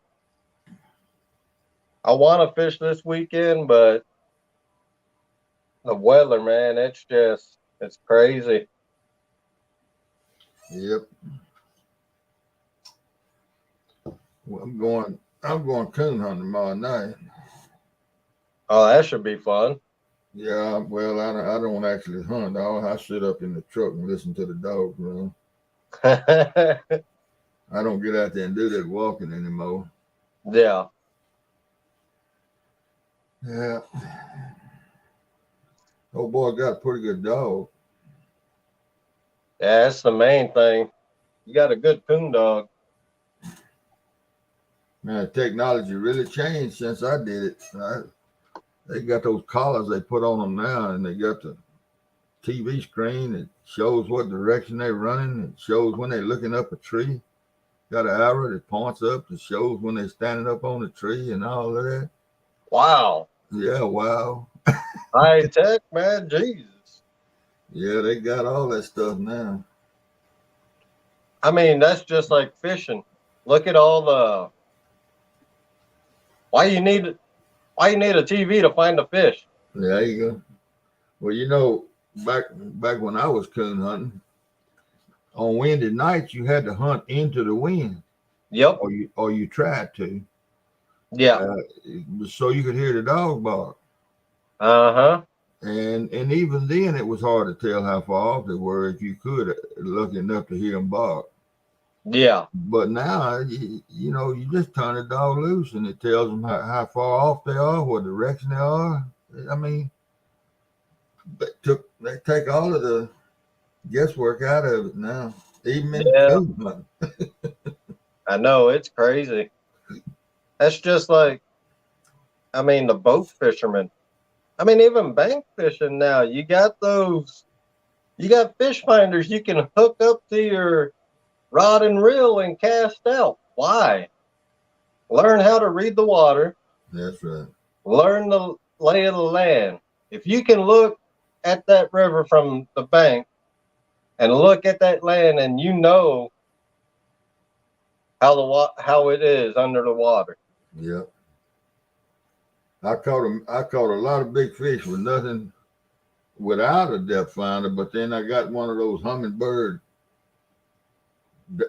with the red dots on it. What do you call that? With the early hummingbirds had a red dot. I forget they had a name for them. Yeah, they use them for just the regular like a sonar Yeah, or whatever. I had that thing for years and years. I caught, and I didn't, like you said, really the only thing I used them for was to check the depth. Because by the time I was 25, 30 years old, I could read the water. Hell, I've been on it for 15 years, and I can, I never had a high dollar depth finder. I Yeah. It, don't have to I have mean, one. even if I was to get a boat,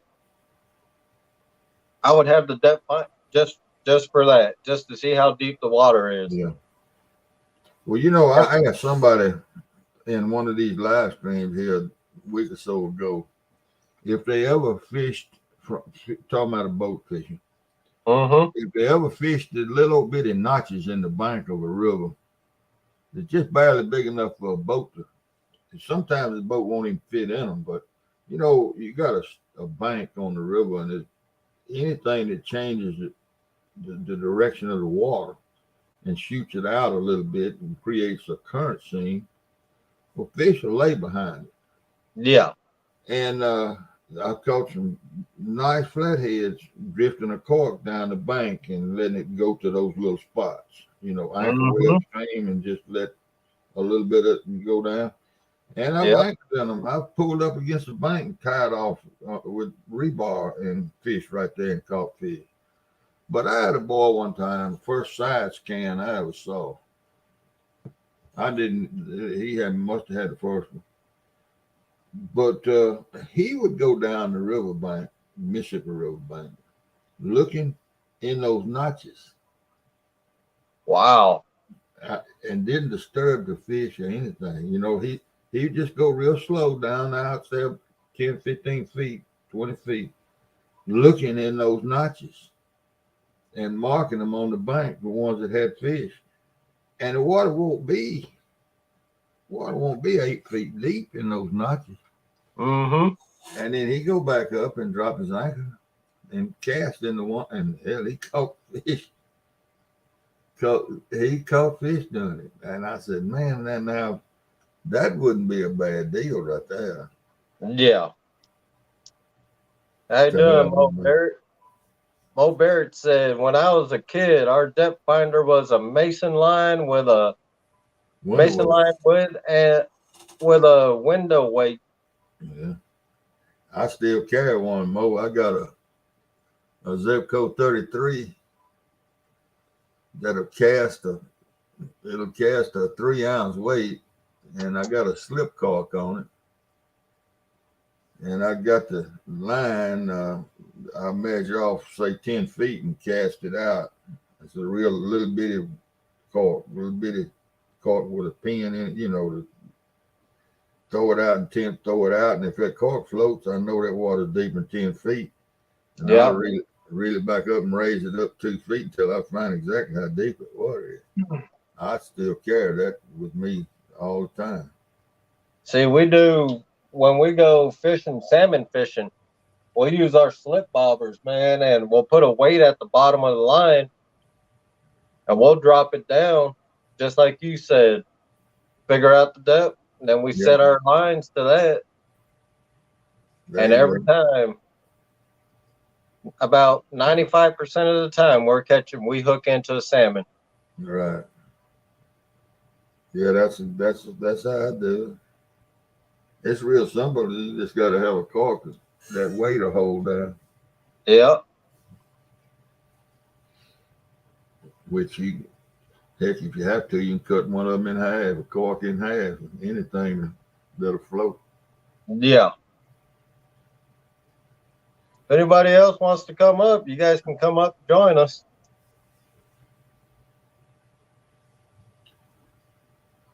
Tell some old fishing stories, hunting stories.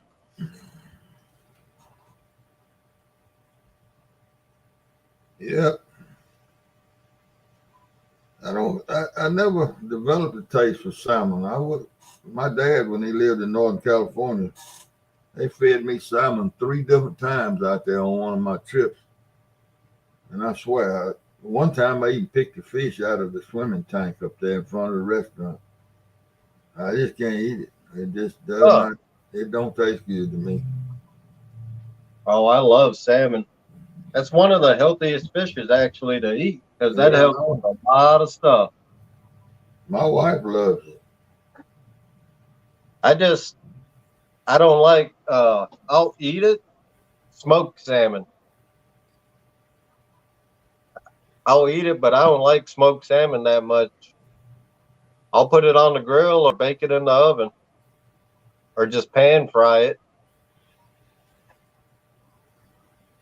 Well, we had it all sorts of ways out there in California. And my dad's wife cooked it at home, and again, and I still couldn't. Man, I read for a damn hamburger when I got away from out there. Something to eat, man. You like to starve me to death. See, this year when we go salmon fishing. I'm gonna try stuffing the salmon. Mm-hmm. We do in Hawaii. There's a fish that we stuff. We stuff it with it's a mixture of smoked sausage, green onions, regular onion, and mayonnaise.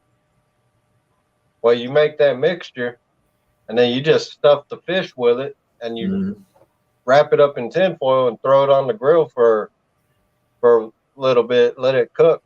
Yeah. Man, that tastes good. That sounds good. So I'm gonna try that with salmon this coming season. Last season, the salmon fishing was just horrible. Don says catfish is one of the best, healthiest. Really? That's what he said. Huh. And Dan says his ex smoked salmon with applewood and maple syrup. Yep. Maple syrup's supposed to go on biscuits, boy. He is from Oklahoma, though. Yeah, well. Just messing with you, Dan.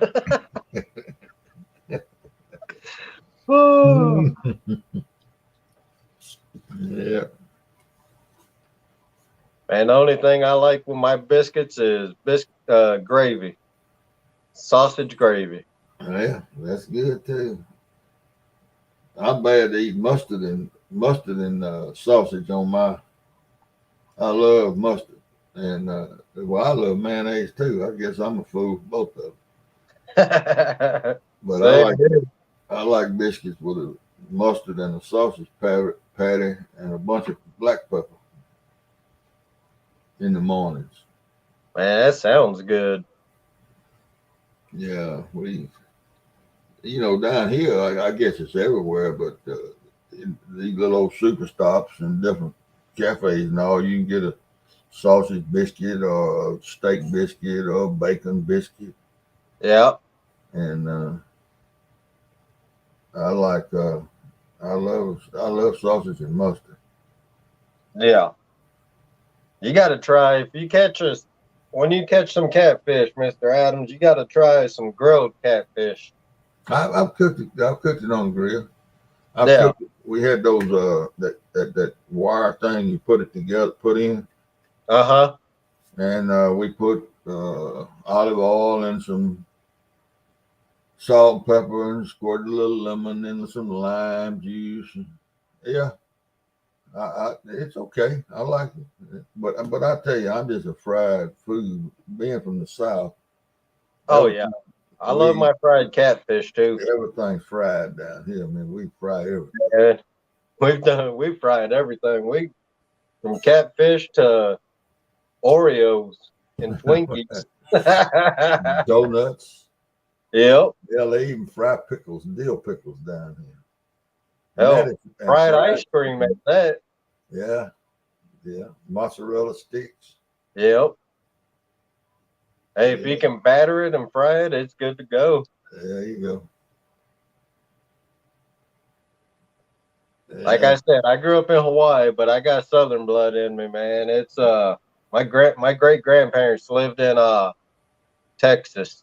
They lived Oh, right they lived right out back when they lived in Texas. It was back in the 30s. So mm, where they live, there was only 5 families in the area, and they lived right outside of downtown Houston. okay. Now, my great grandfather was a Ford dealership owner. He owned his own Ford dealership. Ah, okay. But this man, when they went to downtown Houston, they didn't jump in the car. They jumped in the horse and buggy. When the horse and buggy. Yep, right. He said, "Why waste the gas?" There you go. Alvin, I had an upright refrigerator I made a smoker out of one time. That thing worked good. Golly, it worked good. Oh wow, But the best smoker I ever had was a coal smoker. really? And it was made out of a upright refrigerator.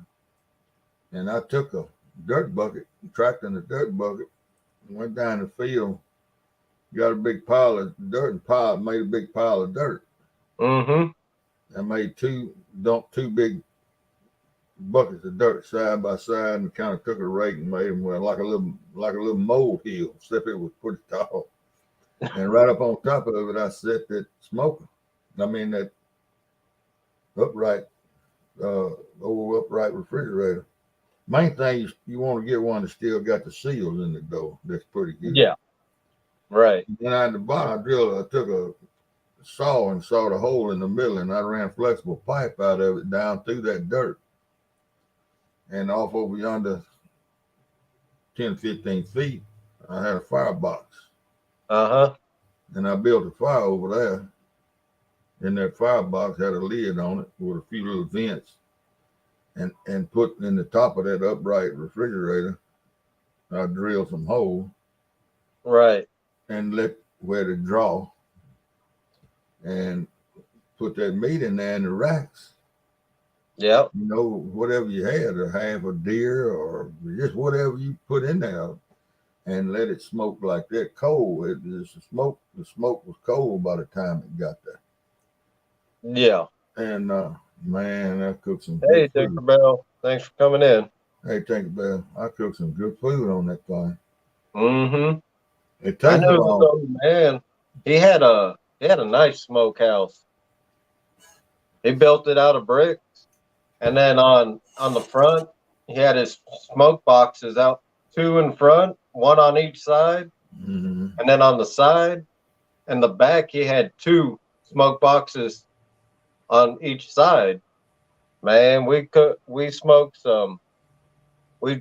gar, we smoke anything. Anything. Yeah.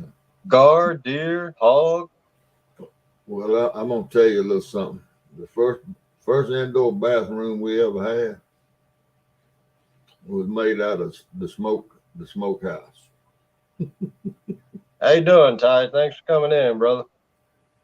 All the old houses back in the day had smoke rooms. They would call them the smokehouse, but it's smoke room. Right. They were covered with tin on the inside, and it was just a little small room, like a utility closet or something on the back of your house. And this one was a big one. We could hang, I believe, 4 hogs in it. Oh wow. It was a big room, and it was on the house. I mean, it was by the back porch. and they decided to do away with it and build a bathroom. Have a bathroom.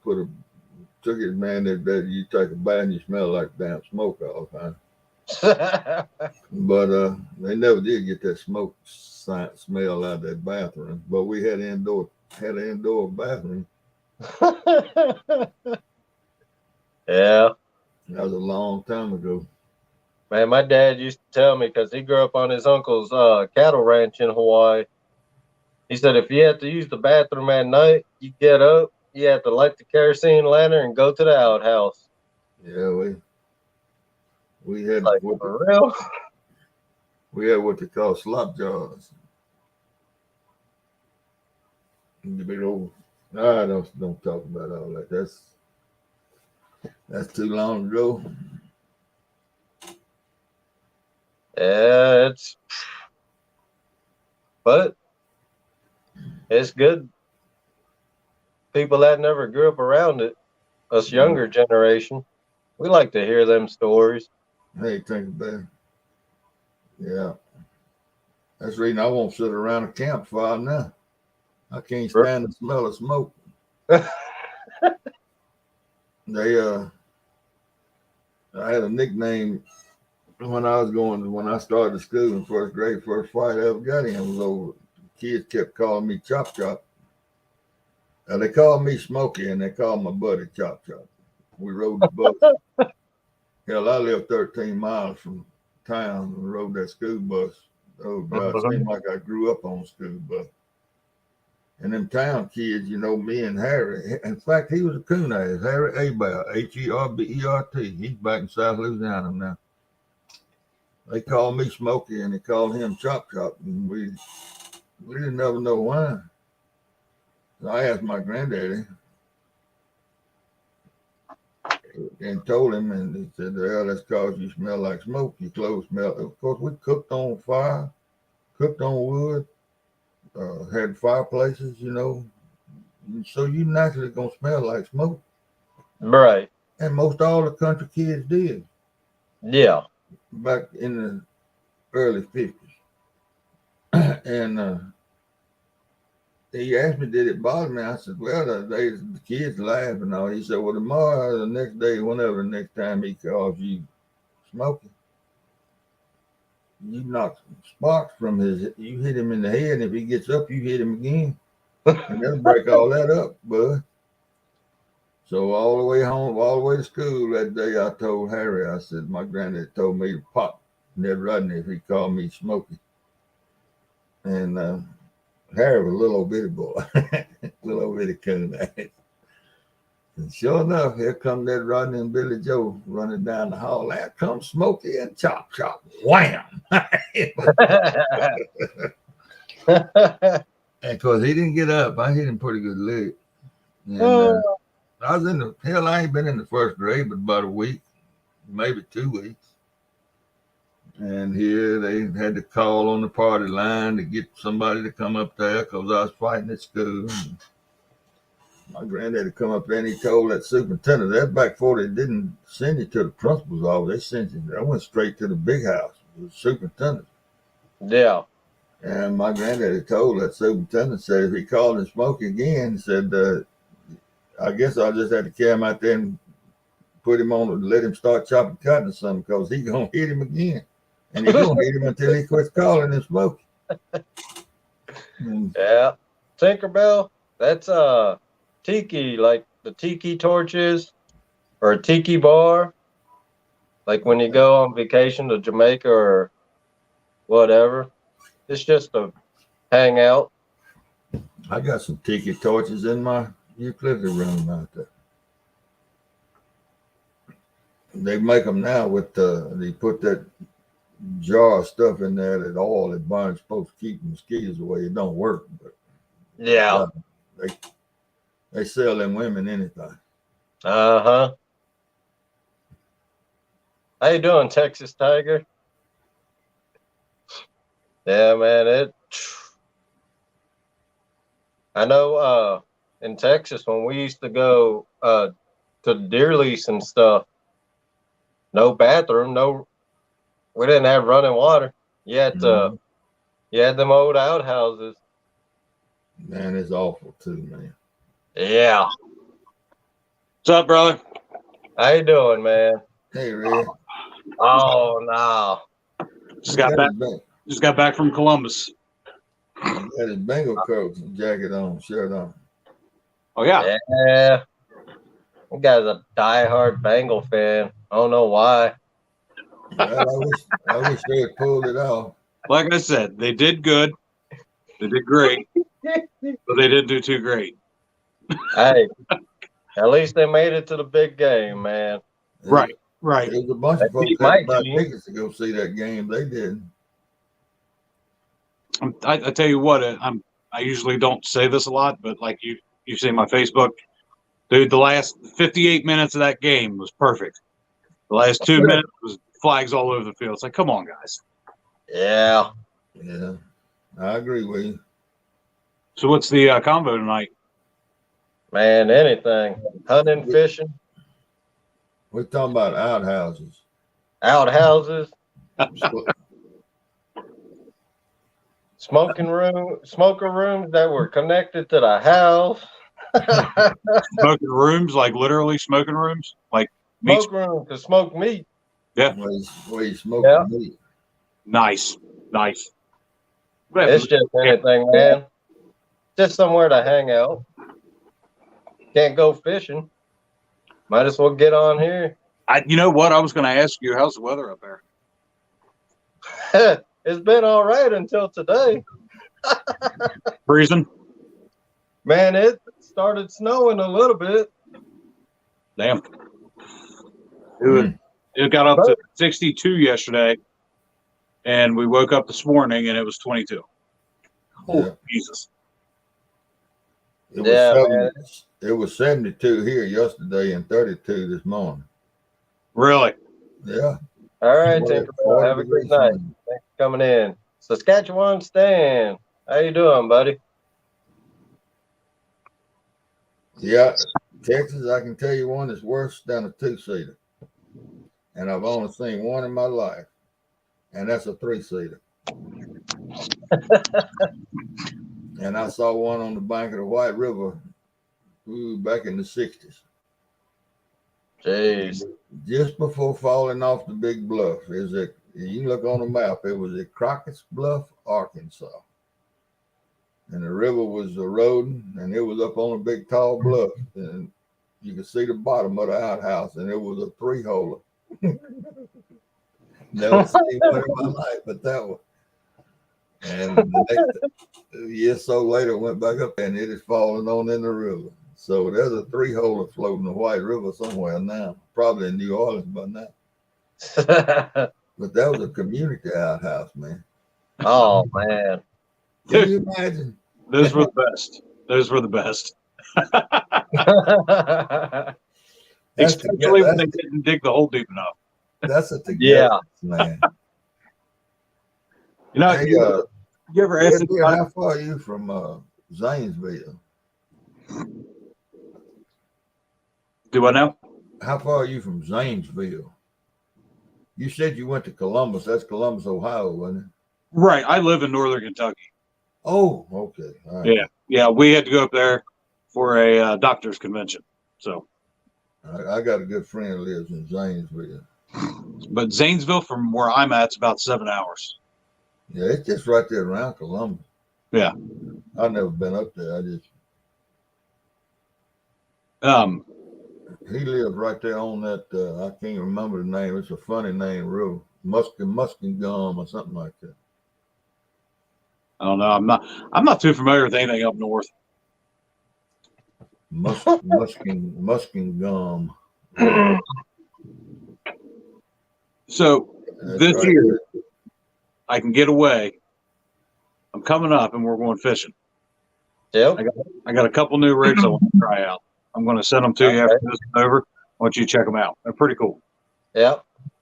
I've been watching. You guys ever watch anything from River Certified? Oh, yeah. That guy, huh? Yeah. I've been sub to him for a while. Yeah, he's and that double. That I can't remember what it's even called now. I'll send it to you. But I definitely want to try that. Yeah. Now, I remember you telling me did you send a tripod this way? What's funny is it came back to me. It said that the shipping address, I got it. I don't know. It's not in the studio. I think it's upstairs is where it is. But they sent it back because it said the address was not a good address. Really? It says return to sender. Alrighty. I gotta get with you on that on Messenger later. That's fine. Yeah, because when you said you didn't get it last time I talked to you, I was like, well, that's not right. And we just sold the house, so it came back to the other house, not here. Oh boy. So we went back over, and I was like, well, shit, how long has this thing been sitting out here? I'm just kind of glad nobody was like, I wonder what's in this box. It's been sitting out here for 2 weeks. So, but Yeah. it's a 7 foot tall one. That way you can actually, instead of having where you have it, it'll be up higher, and you'll be able to see the light a lot less from when you're fishing. Like you'll be able to see the poles when they take a dive and everything. Oh, okay. Yeah, the one I got now, it goes up to 55 inches. Yeah. Not bad. I got it on Amazon for like $23. Oh, this one was like $65. Wow. It's a decent one. The only reason I got it is because I was watching that one, and the way you had it with the camera with lighting in the back, you couldn't see that good on the front because of the glare. I was like, I want to get him a tripod where you can set it, and then you can it extends up from the center. Yeah. Set your light, and then you extend it up. Yeah. So I have to get with you on that. Yep. No problem. Thanks for that one. Not a problem. Yeah, man. Like I told you, anytime you're ready to come up, you can come up Catfish, or you can come up. We can go that time of the year for salmon. This year, the salmon run for us was not good at all. You said it was bad. Yeah. A buddy of mine, he, not the one I fish with, another buddy of mine, he only got 6 this year. Damn. And they weren't very big. Anything happened that they blocked anything off, or? Nah, man, it's just the weather. Weather's bad. The timing, man, we try to time it and nothing. By the time we figured out they were running, there were guys upriver catching them. And then by that time they're pretty much black. Jeez, Pete's. Yeah, I had a terrible year fishing this year. Horrible. Yeah. Hopefully this year be a little bit better. Well, I went back to that same pond I was telling you about. Yeah. That guy put that spoonbill in there, and I've been trying to catch that. It's like 80-pound spoonbill. Wow. Oh, dude, it's huge. I don't know if I can say their name on here or not, but I'll send it to you. But it's a pay lake. There's a guy that put one in there. Well, it's grown way too big for the pay lake, and now they can't catch the damn thing. It's eating the whole pay lake out. And I always thought those were like they didn't eat the meat. They just ate like they were filter fish. Yeah. The spoonbill, right? Yeah. They're eating it's eating everything in there. They may accidentally thought he put a spoonbill in there and he put an alligator gar in there. Is what it sounded like. You know what? You might be right. He just thought it was. That'd be a horrible mistake. Can you imagine going down there for a catfishing tournament and hooking into an alligator gar? Yeah. Man, that would be hilarious. Right. Yep. I'm out. See you. We're good. Yeah.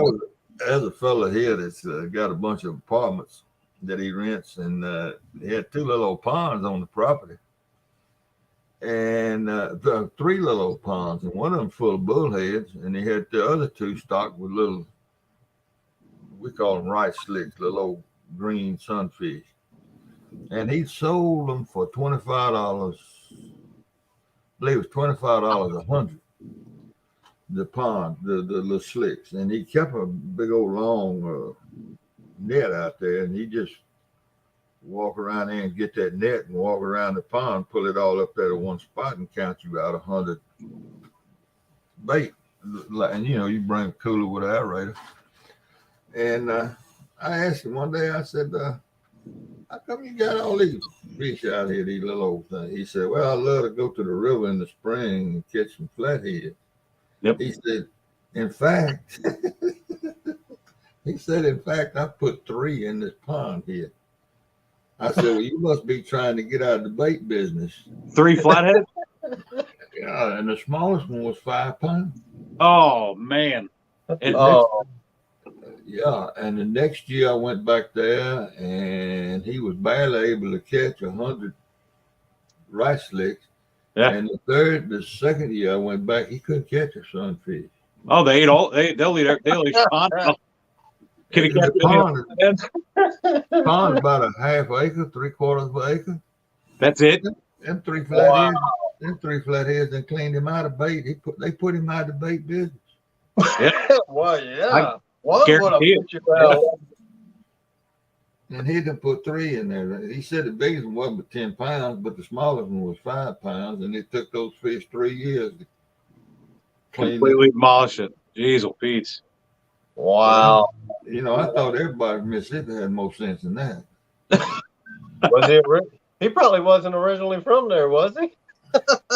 Well, his family's a carpetbagger, so originally not, but he grew up around here. Wow. But they ate him out of the bait business. Yeah, they won't stop. They're like a Wolverine. They're just a glutton. They'll keep going and going and going. I told him the best thing he could do is try to fish in that pond and get them 3 flatheads out of there. Right. But boy, he had some bait in there the first year I went out there. Golly. Did he throw a throw net, or did he just fish them out? No, he had a seine. That was the word I was trying to. It was about that seine had to be 100 foot long. Oh, really? Yeah, and he had it anchored on one side of the pond, and he just left it laying in the pond out there, and he just go to the other side. Yeah. Heavy mud line on it, and he just walked around over there to the other end, and and pull the net up and there the bait was right there on in the little cradle right there along the bank. So he was legit. Oh yeah. I mean, he could get you 100 fish in no time. Wow. But he ruined that. Yeah.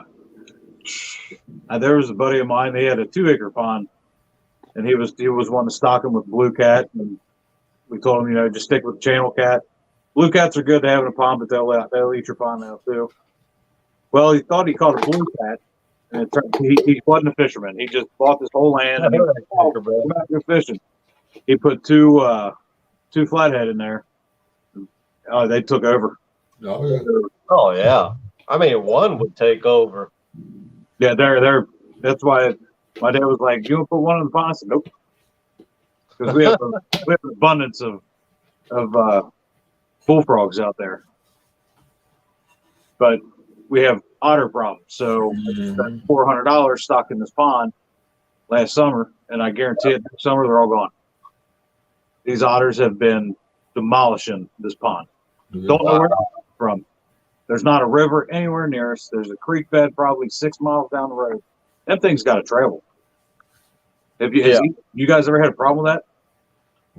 Otters are making a big comeback down here. Where are you at? Mississippi. Yeah, I'm about 135, 40 miles south of Memphis. Yeah, they're I'll be horrible. right back, fellas. I'm gonna go get me some coffee.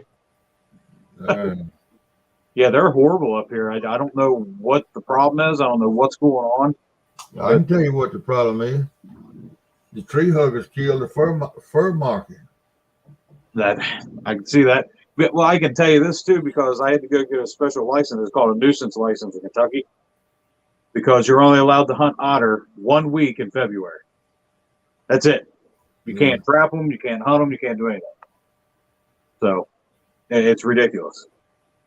Squirrel tails down here a couple of years ago. I was telling this last night. A trapper there used to be a lot of trappers down here, but there's not but one or two left.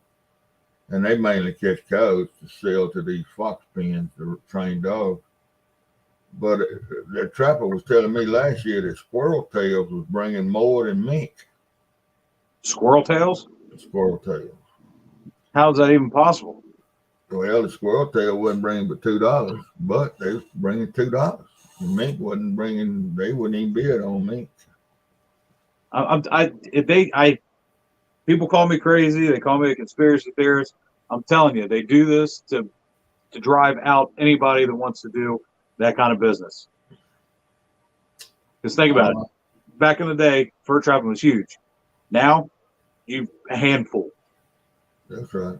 I went. What was it? 3 years ago to get my trapper's license because I wanted to get it for my survival stuff.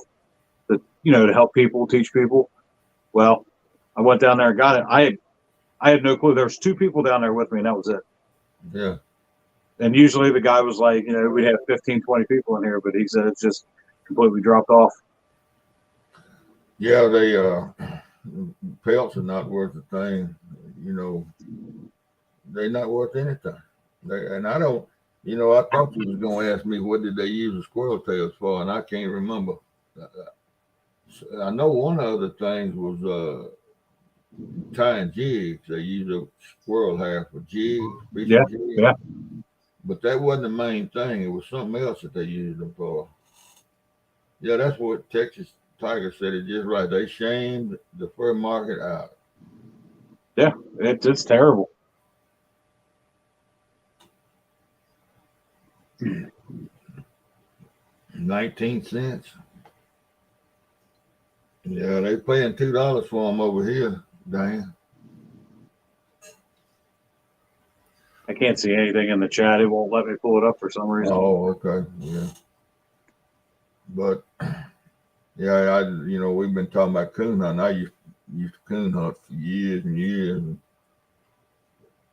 and that's when dogs, a top-notch dog, cost you a couple $1,000. A good puppy would cost you $300. Right. Hey, David Smith, thanks for coming in. But we could did pay. talk. You could pay for your food and vet bill with the pelts and selling the meat. And if you paid a couple $1,000 for a dog, well, the pelts was bringing from $10 to $18 a piece, and that's just wrapped up and frozen. I mean, that's not stretched or any of that. Right. And so if you could keep your dog a year or two, you could actually make some money, in dog food bills. If you didn't have a whole lot of a big kennel, with a bunch of dogs. But now it's a dead expense to own a dog now. It's just like your pet that lays up there on the couch. He ain't good for nothing but laying on the couch. He don't do nothing. And so I'm going. That's what I was telling Lance. I'm going coon hunting tomorrow night, and with the boys. The man's got a dog. I hunted last week with him, and I love to listen to a good coon dog. I mean, I don't remember. I think last time I actually went coon hunting was high school. It's been quite a while for me. Right. I think the last time I went, it was over 20 years ago. I bought, where Evansville, Indiana is? Yes, I do. Yep. I bought a dog from a boy in Evansville. I bought the pick of the litter female. Yeah, sight unseen. I need a mom and a daddy, but I ordered. And he shipped that dog to me on the airplane. Oh, that really? When Yes, she sir, was, David. That squirrel tail is good for jig and fly tying. yeah, I know they used some of them for jig, but there was something else they used them for too, and I can't remember. But there's a company. I think it might be.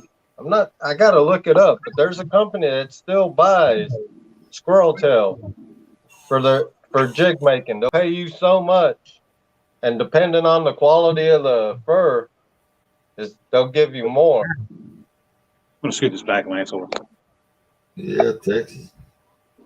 That's all I ever hunted, walker dogs. I had one red bone. I sold it. That's got to be better. That light's too damn bright. Now it's too dark. Ugh. You can tell I haven't had a podcast in a while. There we go. I see you got your room done down there. Yeah, it's not bad. I got the 70-inch behind me. Nice. I got the walls done. I restained these. I went and got new boards for the panels work because I can't stand having a joist, where the cut line is.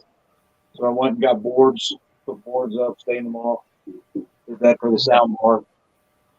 So and haven't been able to have a podcast yet.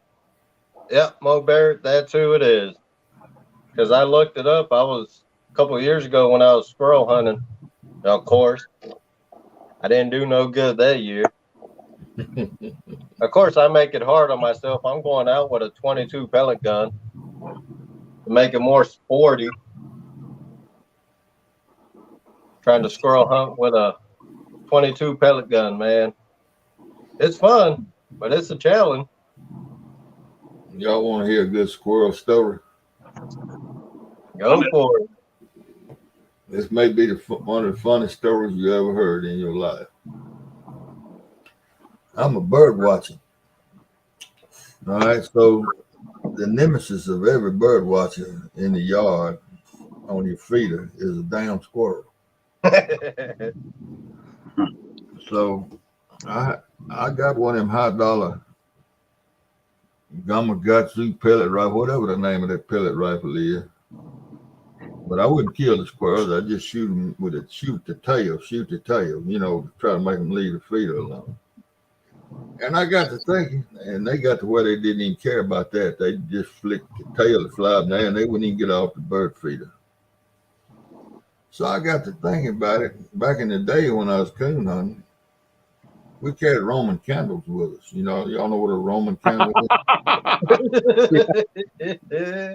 Yes, sir. I went out there in the utility room, and my coon storage box where my light and all that stuff is. There was 3 Roman candles, 6-shot Roman candles. Oh boy. So I'm sitting there one day, and I look, and these Roman candles are old now. I didn't know how they've been in there a long time. But they've been in the house, So I go out there and I look out the back window, and there's a squirrel on that bird feeder. And I got y'all know what a corkscrew willow tree is? Oh yeah. Yeah. My feeder was sitting right between 2 of them. And I got a long row of what we call red tops for 10 years. They're more big shrubs that grow like a shrub or a tree. Got a long row of them across my backyard. There's 2 corkscrew willows and then 5 of them big petunias or whatever you call them. And then another corkscrew willow and then the neighbor's backyard. No fences. And my bird feeder's right between the 2 on the left corkscrew willows. So I got that Roman candle. And I waited for that squirrel to get around on the backside of that feeder where he couldn't see me. And I eased out across that yard, and I got right out there to him. I had a cigarette lighter, and I lit that cigarette lighter, and I shot it right beside that bird feeder, and that squirrel growled and jumped up on the little old limb on that corkscrew willow. Well, I'm right there at him, and I shot at him and poof, missed him. And he ran out on the end of that limb to jump to that other corkscrew willow to get away. And when he did, that limb fell right down in my face, like from here to that TV screen. Oh, God. And I shot him right in the back right butt. Look, man, and that thing hit and exploded right there in front of me. Fire went everywhere. Well, I threw that damn Roman candle. And that squirrel made some kind of, I don't know. I ain't never heard a squirrel make that sound when that fire hit. Barking and everything else. I threw that corkscrew across the top, and I'm running along beside him watching him, and that squirrel is actually making about 40 miles an hour through the tops of them damn bushes. And went across my neighbor's backyard, and he was leaving a curlicue of smoke behind him. The damn squirrel was on fire. Jeez. So I Somebody said, took one Lord, of that one, David. I said, Lord have mercy, that squirrel. First, only thing I could think about was it was gonna go up a tree and get in a nest and set the whole tree on The fire. tree on fire. Yeah. So I Yeah. run down my driveway because he's going toward the street. He goes up, and I see a pickup coming down the street, and that squirrel breaks out across that street in front of that guy. And that guy stops in that truck, and then it dawns on me that squirrel may live in somebody's attic. Oh, yeah. Yeah. And I said, Lord have mercy. And I panicked. So I turned around and I just put my hands in my pocket. And I'm just sauntering back up my driveway like nothing happened, you know. And I go on and get around behind her under the carport. And I said, what am I going to do? So I walked back to the corner of the house and I stood there and watched all right across yonder where that squirrel went. Well, he crossed the street and went into the, another section of the neighborhood. And my cell phone rang. I said, oh, hell, that must be my neighbor. I said, and it was my other neighbor's son that had just pulled in from College Station, Texas. He said, Mr. Adams, what are you doing? I said, nothing, John. He said, I saw you out in your driveway. I said, oh, I was going looking for the mailman. He said, well, by any chance, did you have anything to do with that damn squirrel that was on fire that run across the road in front of me? That was him in that pickup truck. That was him in the truck. I said, I don't know what you're talking about. And he fell out like, he said, I know damn well nobody in this whole place could set a squirrel on fire but you. Oh, man. I said, you better come on over here. His mother and daddy would work. I said, you better come on over here. So he came through the gate and came over here. I said, man, we got to get in the truck and ride around. I said, if that squirrel went in somebody's attic, we need to be watching for smoke. And Yeah. And I'm probably gonna have to kill you. That's why you're riding with me, son. No witnesses. And I'm probably gonna have to kill you. Oh, man. So he went and got his truck, and we went uptown, got a 6-pack of beer, and we rode around the neighborhood. Look, they were about just 2 long streets and one cross street. We rode around drinking a 6-pack of beer, waiting to see if somebody's house was gonna catch on fire. Well, you know what that reminds me of? You guys ever seen The Great Outdoors? John Candy, Dan Aykroyd. Oh yeah. Oh yeah. The bear. Yeah. Yeah. That's what that reminds me of. Yeah. Yeah. That shows. Oh man. But you know, to make this story a little bit better, a month or so later, I looked out there and there's a squirrel on the squirrel field. So I go out there I kept clods of dirt. I got a field behind my house, and I kept a little bucket. And I kept clods of dirt in it. I'd get me a clod of dirt to throw out there and try to run the squirrel up. And I went out there, and I threw a clod of dirt and hit the bush up there hit the corkscrew willow tree there beside the feeder. And this squirrel jumped down on the ground. He didn't go up in the tree. He jumped down on the ground and ran across my backyard. And that big old black spot on his right hip, that was that squirrel out there shot with that Roman candle. That's He stayed around for a couple of years. Yeah, that's kind of surprising because they're out. They're usually out if that happens to them. They're gone. Yeah. But he didn't. I never did see that squirrel up in the tree again. He's always jumped down on the ground and run off. He wasn't going back up in that tree. So that's a good deal, right? I don't guess he associated me with being on fire. He associated that tree with being on fire. That is hilarious. Oh man, it was terrible. I was actually scared there for about an hour. Man, can you imagine setting somebody's house on fire with a squirrel? You know, you ever seen them farmers commercials? we've seen a thing or two because we know a thing or two because we've seen a thing or two. Yeah. Yeah. That would have been perfect for that one of them commercials. Yeah. Well, that was pretty wild. That now. That was hilarious. Yeah, Oh. we got it. I don't have any good stories like that one. That was pretty good. Yeah, that right there, that's a good one. You know you're the man when you shot a squirrel in the ass with a Roman With the candle. Roman candle. I sure done it. I can't deny it. Man. We need to get him a T-shirt made that has a squirrel on it. It says the man, the myth, the legend, with a Yeah. With a flaming squirrel like that. Flaming squirrel. There you go. Ooh. Well, we used to take them Roman candles. They'd make a squirrel, make a coon come out of a tree now. In the springtime, Oh, I bet. Yeah, when it's springtime, when there's a lot of leaves, or summer when you can't, they won't look at the light. They heat too good. Yeah. Stand back off up there and launch them balls of fire up in that tree, and they don't never look at the light. They come down. I mean, the dogs better be ready. Right. Yeah. Hey, catching fish. How you doing, catching them fish? Thanks for coming in, buddy. Yeah. So I can't see the chat at all. And I don't have my laptop. It's upstairs in the suitcase. If you go down, you on your phone? Yeah. I just grabbed my phone real quick and came down here. You should on the bottom. It should have.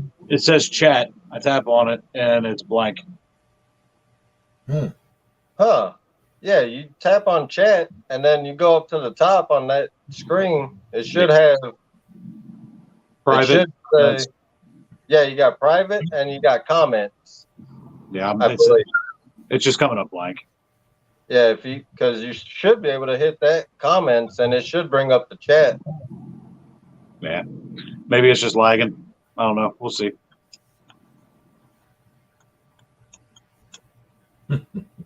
So you do any fishing yet this year? Myself? Yeah. I went probably 2 weeks ago, right before we had that huge front come in. Uh-huh. It was dead. It was dead. Huh. I don't know what was going on, man. It's because I showed you the bait that I made, that chicken. Yep. And I was slaying them blues. I mean, left and right. Like I'll tell you what you need. You need some of this right here. Jules catfish bait. It's funny is I've never used it. I can't say that I have, but that would have been the perfect. You would have been the perfect spokesperson, like right here for the podcast. Yeah. If you haven't tried it, try Stella Rosa, the best wine that you can buy. Well, that was a perfect plug. Perfect. I gotta throw this up because I am sponsored by them. That's even better. That's even better. I'm gonna give them a couple weeks because CatCon's coming up. And they got 2 booths. I'm gonna give them a couple weeks. I'm gonna message him again because he's supposed to be sending a box of bait and decals for me, and I'm supposed to be getting a promo code. And once I do that, I mean, people's been buying it. Like Mr. Adams there, he bought some and just emailed them, told him he heard from me. They should give you a promo code to say if Mr. Adams bought another one that has your name in it, and then they can see that they got that from your, you know what I mean? Yeah. That's kind of. I sent an email along with my order telling my order that because I saw it, Lance talking about it. Yeah, I'm gonna hit him up again on Facebook. So where's this? You said it's a fishing expo, or what'd you say? CatCon in Louisville. Louisville, Kentucky? Yeah. Not this weekend, the weekend after. Next weekend. Friday, Saturday. Are you staying down here, or are you going down for a day then going back home? No, I'm not going. Oh, you're not going. No, I'm not going. A bunch of people from the community are. like to go down there for that because they're the ones that have the fishing poles and everything else too, correct? Oh yeah, they're gonna have a bunch of vendors. Okay. They got a bunch of vendors. Jules Catfish Bait. They got two. They got two booths. They're running that they rented out. All right. Hey, Red Bear, they They'll make have that their- stuff in Taylorsville, Kentucky. I'm sorry. That Jules is made in Taylorsville, Kentucky. Yep. Huh. Made in Taylorsville, Kentucky. They're what I liked about them and why I approached them for a sponsorship is because they're a small company and they're ran by military veteran. Very nice. And they got a good looking blonde that works in the factory. Yeah, that's the owner's wife. Well, That don't hurt. That don't hurt to have either. he's in good shape then. So yeah, that's why I approached Is it a that. I sticky approached bait or it. what kind of bait is it? It is a fiber bait. This one here, the blood bait. Yeah. That's good for you can use them on circle hooks Okay. because it's the fiber that they use in it. You can put it on circle hooks and it stays on quite a while. I've had it on there for like 2-3 hours. If you had And it then on for 3 hours, it's not that good a bait, is it? Go look at his Huh? video that he twirls it around and around and around in the air. Oh man, it's a good bait. I was waiting for you to catch on to that. Yeah, it's a good bait. If you actually go to their Facebook page, Yeah. Jules Catfish Facebook page, look in their photos. Man, Because I got my kids. But next Yeah. week if we go with their mom and them, I might actually mosey on down there. I could use a couple new poles. yeah. I mean, I got 20 of them upstairs. What's one more? Exactly. I mean, if you look behind me, I got like 20 behind me, 19 or 20. And when I say 20, I mean literally. I have 20 poles. The old lady's I like, got like "Why do you have so many? You have to have 23 right now. Yeah, you got more than I do that. Like I said, I'm 18 or 20, anywhere between them two.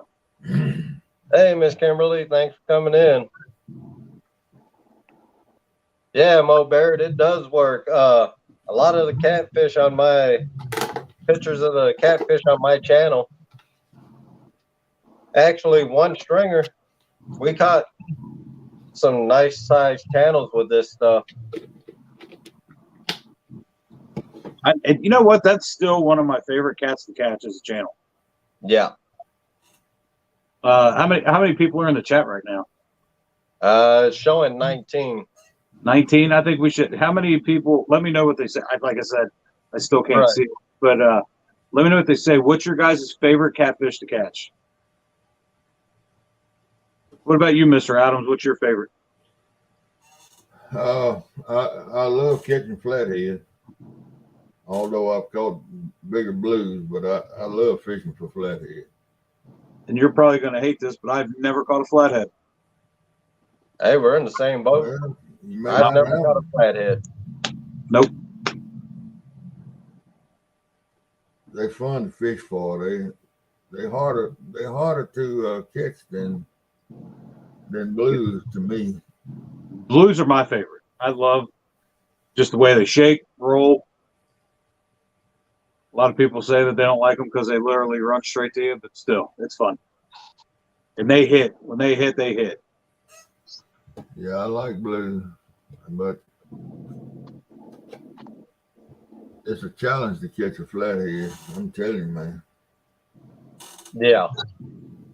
That's why I like that new rig I came up with, the one you like, that slide rig that I introduced. Because you can use that. You can use that in some places you wouldn't cast into. Yeah. The thing about it, Lance, for flatheads, now the way I do it now, I fish up close to the bank for flathead. Yep. I've never caught a flathead this year. I am going to target flatheads. That's my That's what I'm doing this season. David Smith, I live down south. I lived in Texas, man. The lake and river I used to fish, actually the Lake Livingston. If I'm not mistaken, the Texas flathead record was caught out of that lake. And that was over 100-pound flathead, I believe, or something. I would have to look that up, but I know it was a big flathead. What was did anybody put in the chat what their favorite was? Let's see. Flathead channel. I like the channel cat myself. I've caught my share. I've caught a lot of blues, but the flathead, they'll fight you from when you hook them. They'll fight you when you're getting them off the hook, and when you're trying to release them. Man, my dang thumb last year. Did my you right mean hand, you my mean thumb channel was- cat? Huh? You mean channel cat? Oh yeah. I don't know. You might have said flathead. No, I eat channel cat. Okay. I didn't know if you said channel cat or flathead. Yeah, I like the channel cat. No, David Smith, I've really never targeted flathead. I've always went after blues and channels. Right. But now I'm up in Wisconsin. All we got is flathead and channels, so I'm after big channels and big flatheads. I can tell you, if you want a good rod for catfishing, you got to look into the Uncle Lou's, man. Uncle Lou rods they're good rods. I got 3 of them, and he's part of the community. But what I like about them, the action on them, the tips on them are nice. I'll be right back. All right. I can show you. I think that's mostly my problem because I don't typically go to where the flatheads are. I typically go to ponds like I've showed you before. Yeah. It's been mostly ponds and everything else. So I'll definitely target some this year. Yeah.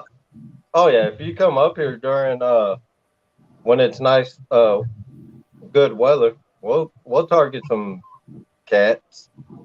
But here's that Uncle Lou rod. I'll show you real quick. It's a nice rod, man. I mean, it's 7'6".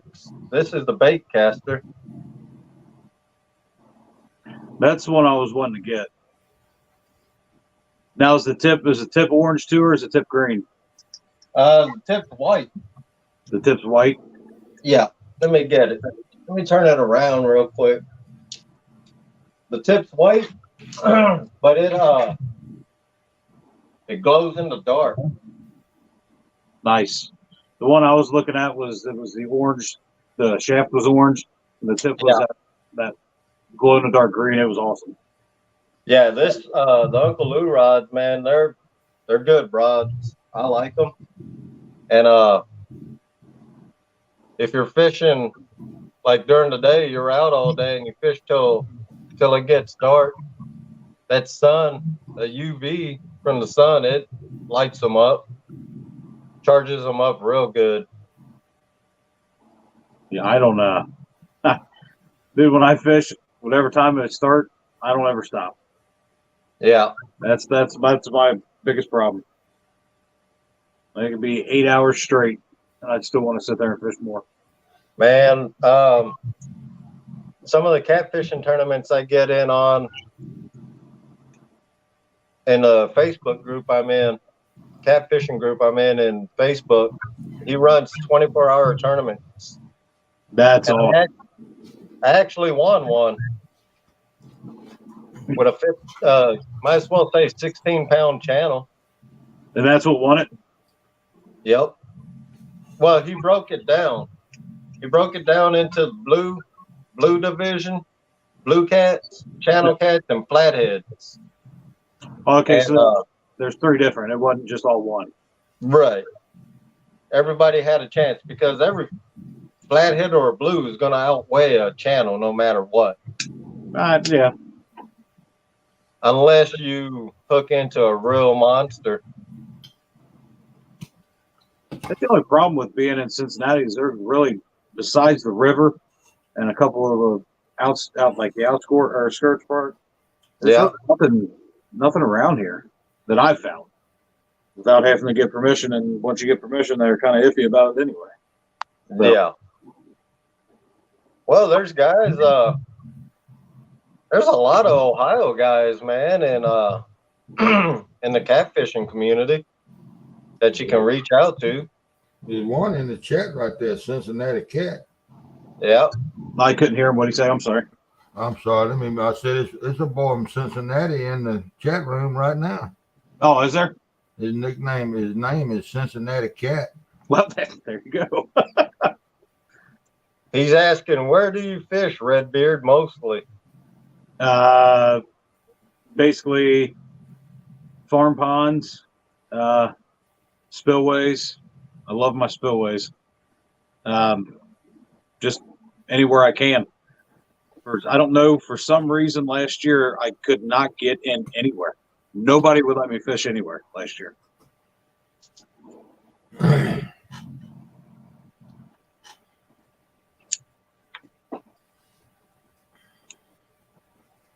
Yeah, man, I'll get, if you want to, yeah, Uncle Lou's, man, he's got everything. He's got anywhere from his hooks. He's got some nice hooks, too. Actually got, let's see. Let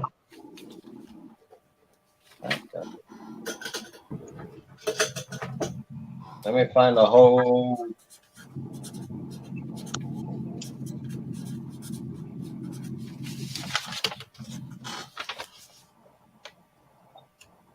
So, Steve, you're down, where'd you say, Mississippi, right? Right. You get to That's fish right here. all year long, don't you? You what? Redbeard? Said you probably get to fish a lot, don't you? Oh yeah. Well, I'm retired. I've been retired since 2014, and I fished a lot before then. Thanks for coming in, John. Do what? So this right here, that hook, that's an Uncle Lou hook. And then the rattles I got from Uncle Lou too. Well, not the green one, but that orange one. And then the float, that's the Uncle Lou float, oval float. It's a nice setup. Yeah, he's I'll get you his information so you can contact him and talk to him on Facebook. Yeah, just shoot over. There's old Cool Whip kid there. Just came in. Did you say Cool Whip Kid? Yeah. Is that their John. name, or is that what you call them? John Orler. Oh, okay. That I'm not sure of, David Smith. I know they were sitting out in the container in the ocean. I don't know if he got any back in yet. Redbeard, you didn't see that video? Which one, sir? Kimberly, John's wife, yesterday or day before yesterday, he was asleep on the couch. And she put Cool Whip on his hand. 2 big old globs. Oh man, yeah. And she videoed all this and then rubbed the damn dust up on his nose. I don't think that I'm actually subscribed to John. Oh, he's a John hoot. Euler Outdoors. Okay. Yeah, he's a hoot. He fishes off of a couch. He proved that you can fish off of a couch. Hey, if it works, right? He loaded the couch up in his truck and carried it out and set it on the road bank and sat out there and fished out of the couch. Hey, He actually did it. if it works, it works. I bet he's probably the most comfortable fisherman that I've ever seen. Then so he might be onto something. If anybody in chat's a mod, you guys can share links out. Drop John's channel link, Yeah, and then Uncle Luke's Facebook for Uncle his Luke's not tackle. going to CatCon. No, he's not. I don't think so. I tell you where. He said he would. Have you guys ever fished by a power plant? Yep. Okay, so I live in Florence. There's a power plant right across the river in Ohio, and there's literally you got the Ohio River running down, and then here's the power plant, and then right here on the side is like a little outlet part. I bet there's some monsters right there. Oh, probably. I don't know who to talk to get back there, but I guarantee it they got monsters sitting back there because right next to the power plant, you know the water's always warm. Yeah. So, because they have to cool it, but I bet there's monsters right there. See, over, one of the spots you fish on Michigan, there's a power plant, and the water stays at a decent temperature. That's where we do some burbot and salmon fishing. Nice. Is that a TVA deal, Red Beard? I'm sorry, what? Is that a TVA deal?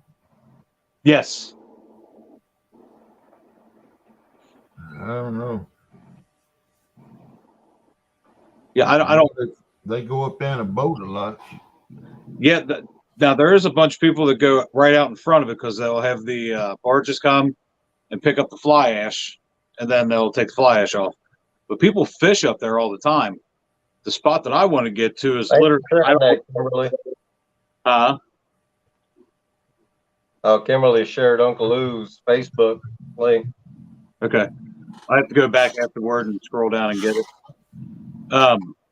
But because where the outlet is to the river, I don't even think it's on their property because you got the railroad tracks, but it don't come because where their fence is, it stops like almost 100 yards before that body of water. But there's nobody to ask. I mean, it's all farmland right there. Huh.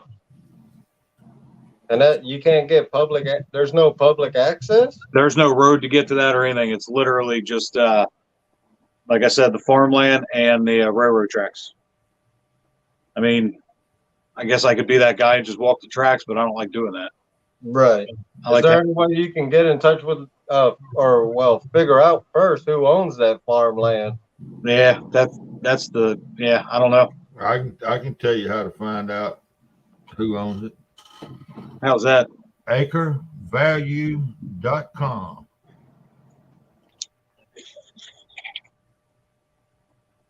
Oh, Don R, he's subbed. He's one of my first. Acrevalue.com. Right. Okay. Yep.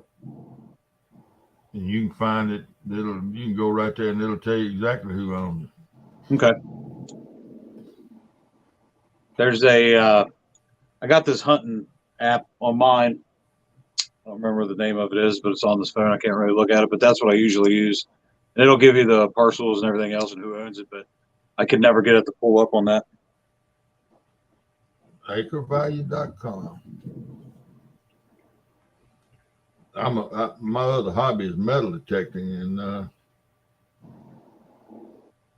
I use Acre Value a lot, finding landowners. Of course, it's all farmland down here, and it's a very handy website.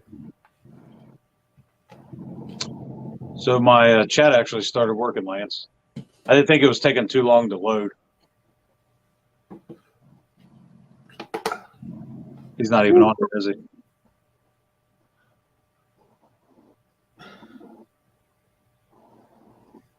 All right, I see Cincinnati Cat now.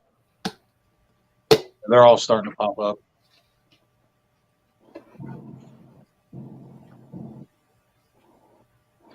So which one did you say was that used the couch? John Orla.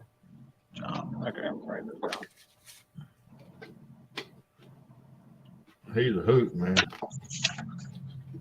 That's perfect. That is perfect.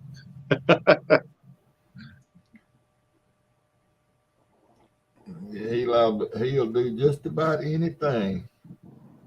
And I think he's sober when he does it. Who? You John talking about Ollie. John? John Ollie ain't done nothing I hadn't done at least 2 or 3 times, but he does it sober.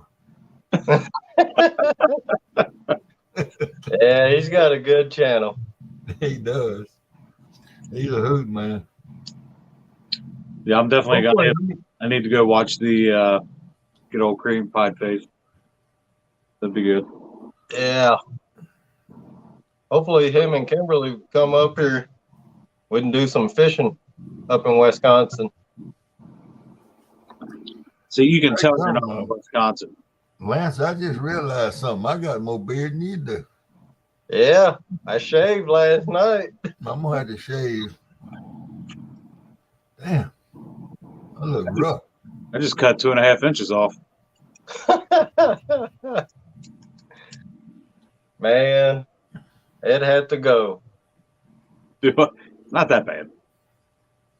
I got for my actually for this channel, for the Redbeard Survival and Outdoors, Viking Armor, the beard place. They started sponsoring me. Oh, really? Yeah. Nice. They're like, yeah, would you want to do this? They should be sending it to me here soon. I was like, I don't care. That's fine. We'll give you a free product if you put it on there. Like, sounds good. Said if it's terrible, I'm telling you, it's terrible. So you really don't want to be using that. Yeah, John, anytime. Once it starts getting warm, buddy.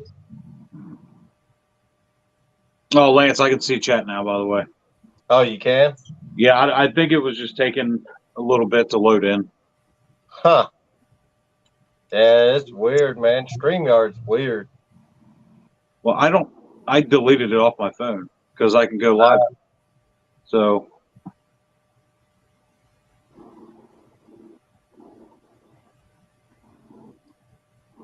Yeah, David Smith, and we all lost. What kind of line do you use, Ty? Line? Yeah. On which? On grill. On which setup? My bass or catfish? Catfish. Last year I used spider wire.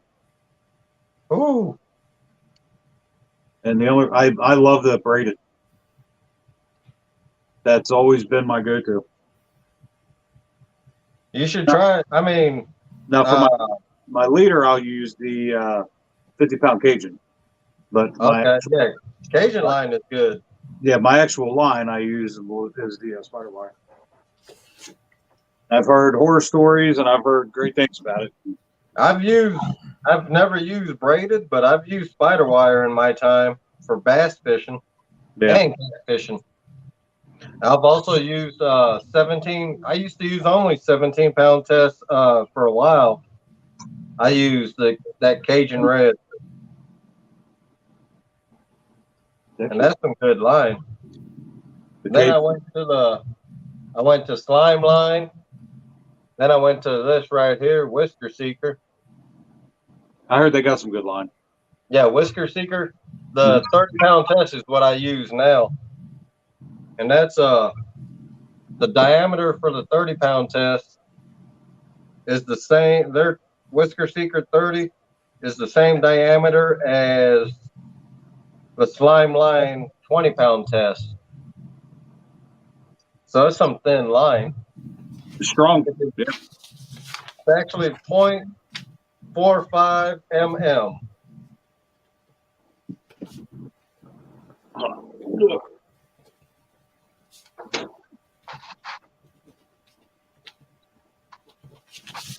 Yeah, David Smith, I heard the Power Pro for braided is good.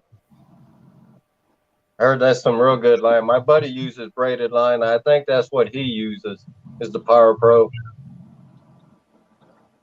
Power Pro is excellent line for tying up tomatoes.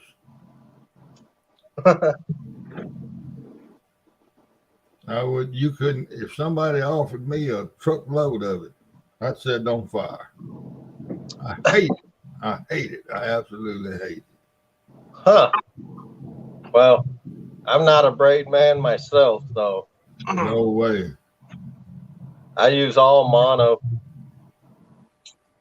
When a fishing line cuts through the eyes on your rod and you break off every time you hang a good fish, Mm-hmm. I can't handle it. I had to do it. Well, I used it for 18 months, Yeah, Stan, I heard Reaction is some good braid too. but I can't stand it. It cost me some good fish. Wow. It even cost me good fish after I quit using it because I didn't know my eyes were Uh-huh. It grooved dug into the eyes. and when I even cast one time, I cast a How you doing, 30-pound Purple? Thanks mono. for coming in, buddy. I cast 30-pound mono, and when I reeled it up tight to set it in Yeah. the rod hole on the boat, the line broke. Wow. I said, what? And I'm kind of slow, and it took me quite a while to figure out what was going on. But that mono sitting in that current, sitting there in that current, Pulling it tight. that braid sitting there in that current on the Mississippi River in that boat was vibrating, and it just sawed through those rod tips. Yep. And I had to order Fuji. I think it's Fuji. I had to order new Fuji rod tips and put on all of them. All right, John. Good night. Thanks for coming in. But See you later, Don. yeah, David Smith. Slime line is good. It's really good. I used it. I just switched over to the Whisker Seeker myself because I got more line for a cheaper price. See you, John Olin. Have a good night, John. Oh, is he out? Yeah. He might be on the road tonight. No, he's at home. Oh, he is? I'm sure. He got to get his Cool Whip, man. But yeah, that Whisker Seeker, I like it.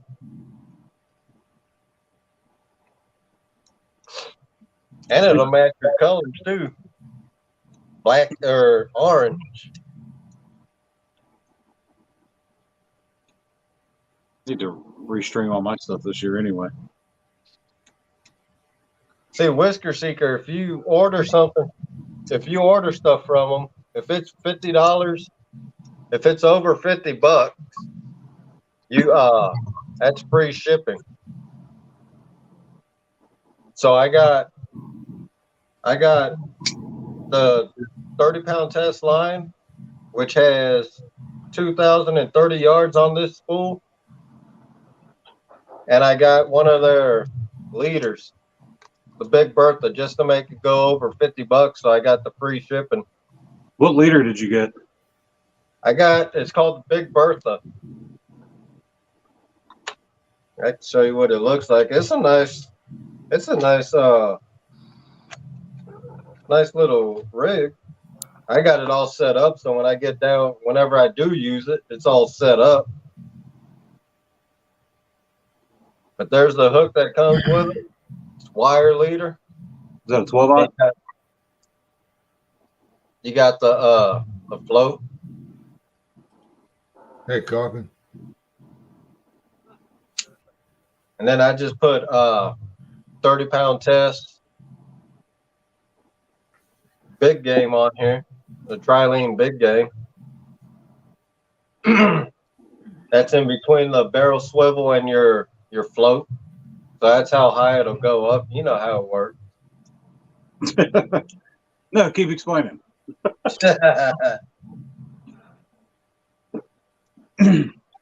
What I think's funny is, remember how I told you about the those rod holders that I got, the automatic ones? Yeah. How everybody was saying, "Oh, that's cheating," blah blah blah. That video literally is the most watched video that I got. I've heard good things about those, and I've heard bad things about them. I would have more good to say than bad. You know, when they say when it sets your hook, they set. The only bad thing is you have to figure out the sensitivity on the where you put your line on it. Oh, okay. Yeah, that's where it gets kind of tricky. Yeah.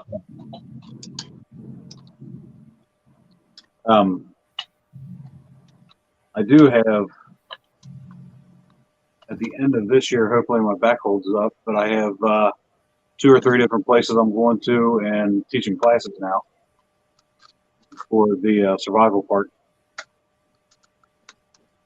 David Smith, this right here, the Big Bertha, I think it was like $3 or $4. Seems like it's a pretty good. It's a nice built leader. You say $3 or $4? Yeah. It's cheaper than doing it yourself. Yeah. I got this just so I could get the free shipping. How much does shipping cost? Shipping was like, I think $6 or $8. All right. So you actually came out on top. Yeah.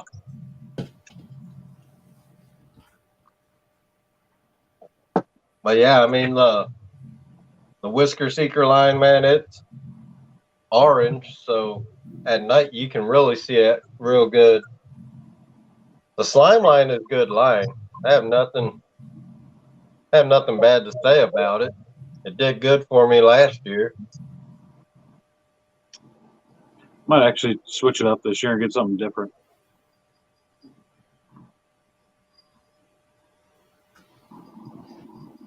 There's just so much on the market now; it's hard to figure out what to get. Yeah. You know, it's all personal preference. Right. I mean, like a lot of people don't like the braided. I like braided. Right. But I do different things on my eyelets too. Mm-hmm. Instead of having a regular eyelet, I got rollers that go on the eyelet. It's a little plastic piece you put over the eyelet, and it rolls. Yeah. So, and I just happen to do that just out of patent it. That's what I need to do before anybody else does. And then you know me, I build my own rod holders, man. Right. I mean, it's just that's what kills me is that all these guys go out and they buy all this brand new equipment. It's like make it your own. Like my rod holders, I use circle hooks, and then I use the octopus circle hooks. It's like an automatic. It sets the hook for me. Fish, man, they grab onto that sucker, and like when I caught that 15.9-pound channel last summer, I seen him hit, and that rod holder just went with it. And when he went far enough, that thing bounced back. That whole rod holder just bounced back, and the hook set. So when I got over there, I just had to reel. Perfect, that isn't it? Yeah, I caught a 14 and a half pound carp. Same thing happened. It grabbed onto it. That thing went. It just bent with it, and then just slingshot it back. Actually, one of my reels that I had, I blew the bearings out of it catching a carp. Really? Mm-hmm. Oh yeah, they fight hard, man. I don't care what anybody says. They may not. People here in the U.S. may not like eating carp, but they fight hard. Oh, that.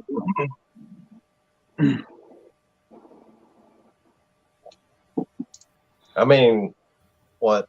Even a sucker that I caught, a couple suckers I've caught, man, they fight hard. When they get to a decent size, when they're about 12 to 14 inches long, they put on a good fight. That's another one I haven't caught. Really? Huh? You never caught a sucker? Nope. Man, I've caught. They're fun. They give you a good fight. You know, wouldn't I think they think would. that's what I'm going to do this year is I'm going to make a series, just a fishing series for bullhead. I'm just going to do every catfish and then do the last one for flathead. I don't care how long it takes me to do it. That's what I'm going to do. Yeah. Maybe travel down to see Steve because I'm out of work now. So, Steve, Again? give me a flathead. What you doing? What that boy doing? Oh, you probably learned a lot from Mr. Adams, man.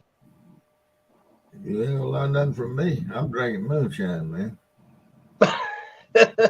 You say you're drinking moonshine? Yeah, watermelon. Oh, I went and grabbed one of these things. I ripped the label off, but it's called a Moscow Mule.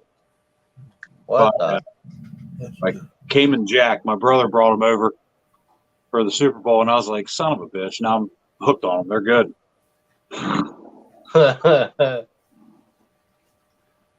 I don't know. Can you see that shelf back there, Steve? Yeah, I see it. I don't know how good it looks because on my screen it don't look as good, but It look like it might be some alcohol up there. oh yeah.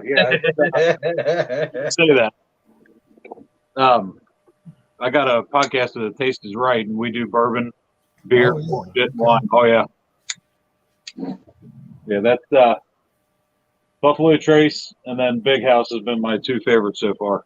Of course, Buffalo Trace because it's so good. Oh, What boy. is I've only had one bottle of it. And the fellow from Oklahoma gave it to me. Pendleton. Pendleton? Is that, huh? Pendleton. Yeah. Yeah. What is that? That's a bourbon whiskey. Man, that stuff was good. Yeah. He gave me a big old tall bottle of it. Man, that stuff was good. Yeah. There's a. I got one over here. I haven't even tried yet. I've actually heard that stuff is smooth. Is that true? What's that? Pendleton? Yeah. That Pendleton is good stuff. It's like drinking candy. Oh, wow. That's one I haven't tried yet. Oh, hell, I drank Rebel Yell. Oh, God, I mean, look. You know, I seen it sitting up there, and I was like, it's 100 proof. I want to try it. So I just grabbed it and said, "The hell with it. Why not?" Well, you won't be impressed. That's because I seen it and I seen the price point, and I was like, well, What did that bottle cost? $3? this one was. This is the. I think it's a 375 mil. That one cost $10.58. That's about what it's worth. Thanks for telling me that. That's right, good man. That's all. That's bad stuff. Now this Old beer, Crow. that's probably the best bourbon I've ever had in my entire life. Yeah, Oh, man. 1792. Yeah. Yeah. that Rebel Yell is just a step up from Old Crow. Oh. That doesn't sound good then, because I can't stand Old Crow. David Smith said Eagle Rare used to be pretty good. It's Never heard of it. too expensive. No, me either. You've never heard of Eagle Rare? No. They have. It depends on. It depends. I don't have my bottle down here. I got that put up because it was expensive. I'm a beer drinker. I never was too much on that brown stuff. It's not bad. It's all right. Like the last one we did was with Four Roses, and that about I couldn't stand it. And back when I was younger, in my 20s, I used to get a lot of moonshine from Mississippi. I still do. I bet you do. You live in the state. Hell, I got 7 bottles from 7 different brewers.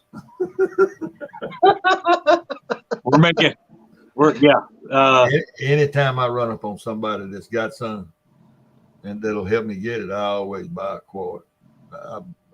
Anytime. Don R asked if that he said 1792 is 100 proof, isn't it? 93.7, I think. Close enough to 100. 93.7, yeah. I'll be branched out into Louisiana now. I got some from Louisiana. That's where this watermelon shine came from.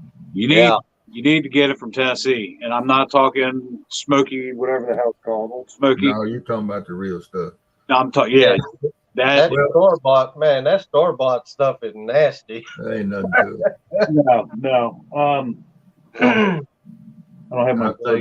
I think the best bottle I've gotten is from North Mississippi. And it's got to be made out of spring water. It's some good, smooth corn whiskey.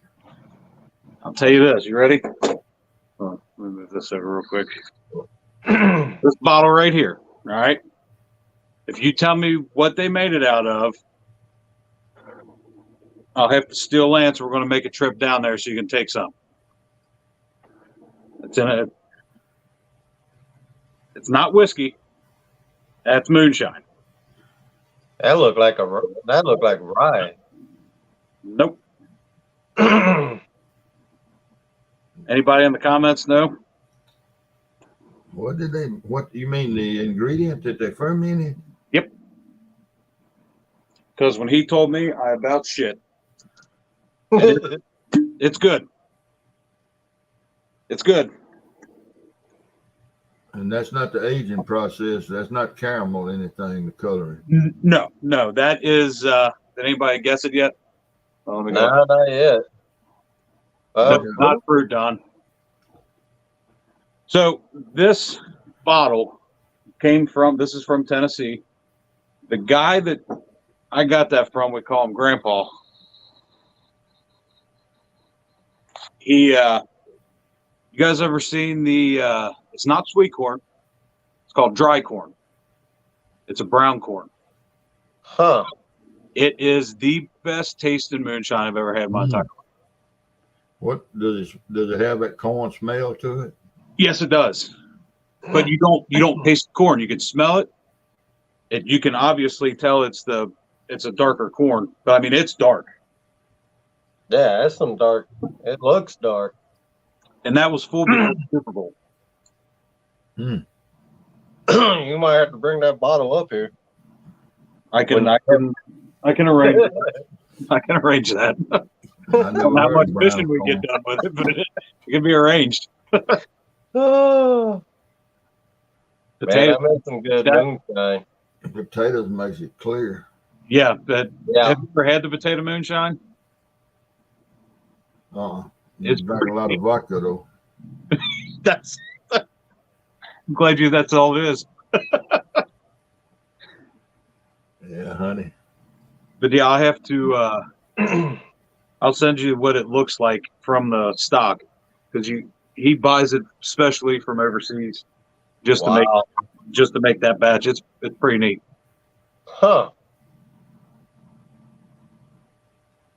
We traded. I gave him almost 4,000 rounds of 22 ammo. Then he's like, "You want this bottle?" Yeah, bottle. Yeah, I drank a couple of bottles of that Jim Beam, honey. If anybody else wants to come up, you guys can come up and join us. You say Beam honey? Jim Beam, that honey flavored bourbon or whatever it is. And then Jack Daniels had one. I didn't like it. I like Jim Beam. I'm not too big on Daniels or Beam. I got them Red Stag, but that's about it. I used to be a Jack man. Jack Daniels. I can't drink it. I can't drink it. Now it's like tequila. That's liquid asshole to me.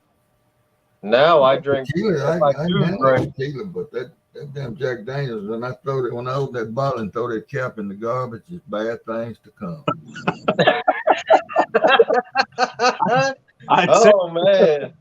One night we're gonna have to hear some of them stories. Yeah, I don't remember any of them. There you go. Oh boy. Wild turkey. Yeah, when I used to drink, man, I was a heavy drinker. Big time. And then I'll drink a case of whatever beer.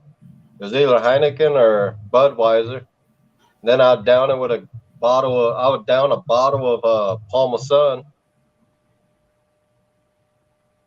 And then It sounds like drunk to me. Man, wake up the next morning, it's like, what the hell? Right. Why did I do this? Yeah, you lose some brain cells when you do that. Yep. Yeah, when I was in Texas, man, I was living with my parents. My grandma was living with us. There's one morning she would walk through my room to get to the bathroom because we was in a trailer. Man, I was out cold. I was sleeping. I had an open tall boy. I was holding it on my chest, and I had 2 bottles of Parmesan laying out on the floor, empty. I had about a case of Budweiser, just cans all over. She woke me up. She goes, "What are you doing?" I said, "I was sleeping." I looked. I was like, "Oh, now I'm drinking again." Oh man, that was not good. Talk about a lecture. I got a lecture that morning. I like what Tiger said. Jack Daniels was the first thing I puked up. Cannot drink it. Yeah, I've drunk Southern Comfort. Oh yeah, I did something Comfort, man. But That's look, smooth and it's but a beer drinker, dangerous. That's a beer dangerous thing. a beer drinker has no business drinking anything but beer. Well, Because you drink too damn fast and you drink too much of it. And I that's found what out happens. 2 years ago I was allergic to hops, and I used to drink a lot of beer because I had to cope with a lot of things that I don't like talking about. Yeah. But I can't drink beer anymore. It hurts. The only thing I can drink now is Michelob Ultra because it's the only thing that sits on my stomach. Anything else? I drink one of them, I wake up with a complete hangover. Well, I started drinking those chiladas, Bud Light chiladas. I love them, man. What are they? It's in the Mexican restaurants, they call them micheladas, but Budweiser makes one in a can. It's called chiladas, CHELADA. Is it heavy or? It's heavy. It's made out of Clamato juice and Bud Light. And if you like tomatoes and spicy food, if you like Bloody Marys, you'll love Bloody Mary's my favorite. Well, you'll love chiladas. Yeah. You know, we used to make them. We used to make beer and V8 juice, just make Bloody Marys out of Budweiser. Yeah. And here, 15, 20 years ago, Budweiser started making one called Chilada. And I've never heard of it. I'm going to have to find that. I lost 41 pounds drinking them things. I did. I mean, I had cancer in 2014. Oh, shit. Wow. And I had just started drinking those chiladas. And after you have cancer, they send you to, what is it, oncologist? Yeah, oncologist. I had to go every 6 months, when they do all that blood work and all that. Yeah. Anyway, I was losing weight. I was losing a little weight. And then when it got down to 41 pounds, she says, I lost, it was in 18 months, I lost 41 pounds. She asked me, did I feel good? I feel fine. She wanted to know how I lost that weight. You on a diet? I said, no. I said, the only thing I've done different is I quit drinking all that Budweiser and started drinking chiladas. So she wanted to know what that was, and like you did, and I told her. And she says, and she wrote all this stuff down. And she had 2 other doctors in their practice. And she brought them 2 other doctors in there, and I had to tell them the story, and they wrote all of it down. Because they have a world of alcoholics that they have to treat. And alcohol, all that alcohol maybe doesn't go good with the treatments and whatever. Right. And they want you to lose weight. They always want you to lose weight. Every doctor, no matter whether it's an orthopedic surgeon or what, they want you to lose weight. Yeah. So she wrote all that stuff down, and the other 2 doctors did too. And I eventually lost 48 pounds, all told. Drinking nothing. Because you don't drink so much beer. You drink 1 or 2 of those things, you don't want any. Yep. Right. And they fill you up, and you don't want to eat. Because they got all that Clamato juice and all that. Yeah. it tastes like a Bloody Mary, I could probably get down with that. Well, yeah, you probably could. But now every once in a while, the other night, I was in a live stream and I was drinking a regular Budweiser. The first 6-pack of Budweiser I bought in years. But I bought a 6-pack of Budweiser and 3 big tall bottles of V8 juice. And I was making my own because I like that every once in a while, with the Worcestershire and the hot sauce and, Yep, I gotta have my hot sauce in it. I like a little of that every once in a while. But I'll tell you that Chilada's a pretty good drink to me. Yeah, nowadays, man, a 6-pack will last me forever. Yeah, Zing Zang is good stuff. I drink when I do buy anything, I buy it's called Big Wave. It's a Hawaiian ale. It's a blonde. I gotta drink. Huh? I gotta tell you the story. Go ahead and finish. You're good. Yeah, nowadays that's all I drink in a 6-pack, man. It'll last me forever because I don't drink like I used to. Yep. The only time I drink anymore is on, well, we can't do podcasts because a buddy of mine's been working 7 days and the other one just got over COVID. But Right. I don't drink but Fridays anymore. I just don't have the want to, I guess. Yeah. The Lance, I told the old lady, she's like, who are you talking about going fishing with? And I was telling her, I've known you for about 10 years now. We met on that, can't remember what game it was. But yeah, man, that was long time. a while. Yeah.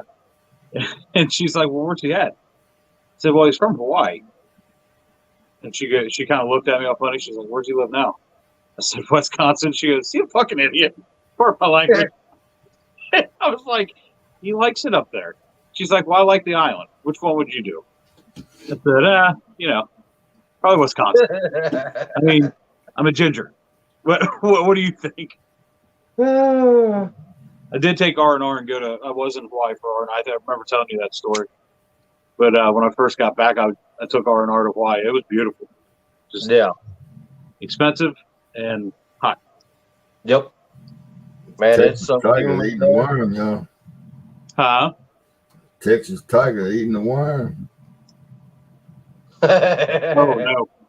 I got to go back to Yeah, he said it's Mexican, it's mezcal, and that's one's got the worm in it. Yeah, I avoid that word, man. I had some true Mexican tequila. Yeah, no. Yes, sir. I have 3 different YouTube channels.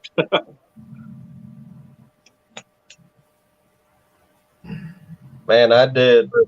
There's one time I didn't realize, but I got the worm. It was straight from Mexico because my buddy's cousin brought it over. Or my friend's cousin. He came to visit in Texas, and he brought a bottle. I didn't realize I got the worm. Boy, that does some bad stuff to you. Like I can't. I just anything tequila wise, man. It's just liquid asshole to me. I don't know why. I just can't drink it. I could drink Jägermeister all night long, drink whiskey all night long. Barely a touch of it on my tongue, tequila wise, and I don't know why. Don't know why. I stay away from that Jaeger. I've never drank it. So you never had it? Nope. I love know up here they sell it in the bars and stuff, man. It's always warm. That's the only way to drink it. Yeah, that's what I heard. Yep. I absolutely love it. For my brother's wedding, we this was in the beginning of August in Cincinnati/Northern Kentucky, and I don't know if anybody's ever been here then, but it usually gets up to like 110 degrees with the humidity. And we had a bottle sitting in the trunk, and that's how we had to drink it. So that tells you how hot it was when we drank it, and it was still good. Jägermeister. Ooh. Deer hunter. There's another one of those drinks like Jägermeister. What is it? Absinthe. Huh? Absinthe. No, it's got a name like Jägermeister, but it's a where you just take a little bitty small shot of it. What is it? Jägermeister green. It's in the green bottle. Yeah. Yeah, green bottle. Yeah, this is another one. I can't remember the name of it. Yeah, David Smith, it is. David Smith, I got about a half a pint of homemade Fireball in yonder. Put the cinnamon stick in it. Cinnamon and clove and peppermint I use for coughs. I better go get some. I better go get. The cough's killing me. That's perfect. I That's tell you what, another one I never got into is the Fireball. No.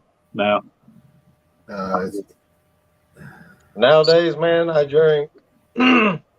If I do get vodka, which is I don't no more, is salty dogs, grapefruit and vodka, man.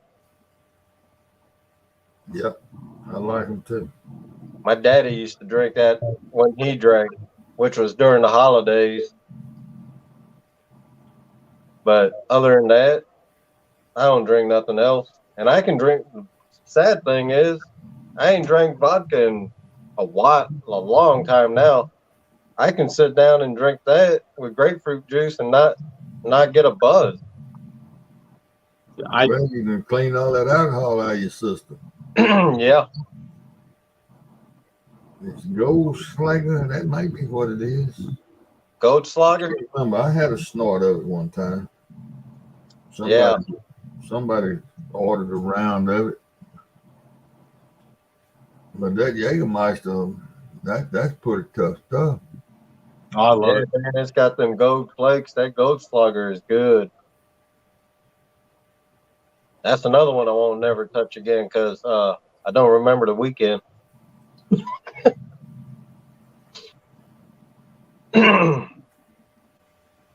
Wabash Nate Yes. coming in, but Hey, Wabash. Nate is on it 100%. Too much of hot down. I don't even know what it is. I got to go back to the kitchen. He's like, I got to go get my coffee.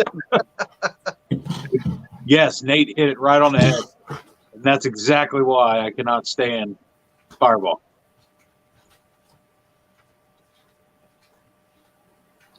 yeah, Stan, rum is good. That Puerto Rican rum is good. That is the best rum I've ever had. You can see it. Captain Morgan. Private stock. That is my favorite. Yeah, it's some smooth stuff. I literally have 6 bottles sitting there. Oh man. Because I used to never be really big into bourbon. Yeah. I love my private stock. Man, I love bourbon. Back in the day, of course, when I was an alcoholic, if it had alcohol, I was drinking it.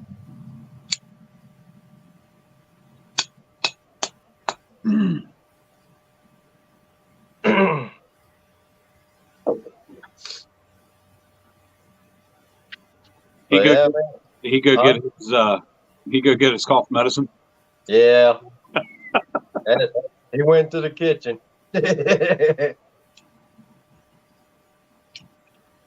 funny. You got that right, David Smith. He gone. He be He back. He gone.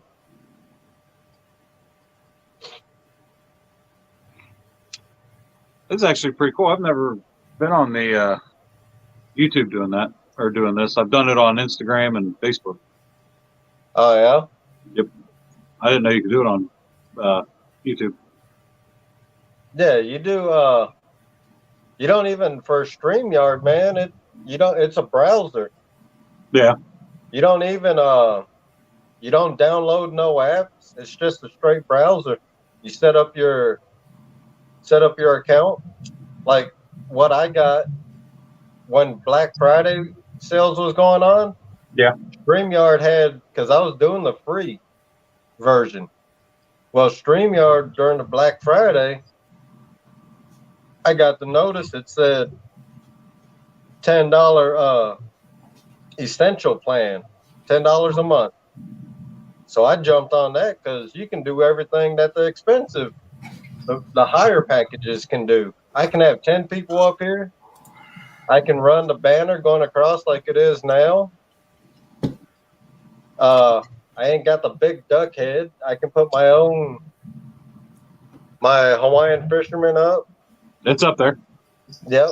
And then the StreamYard, it's got the StreamYard, but it's not that big green duck head no more.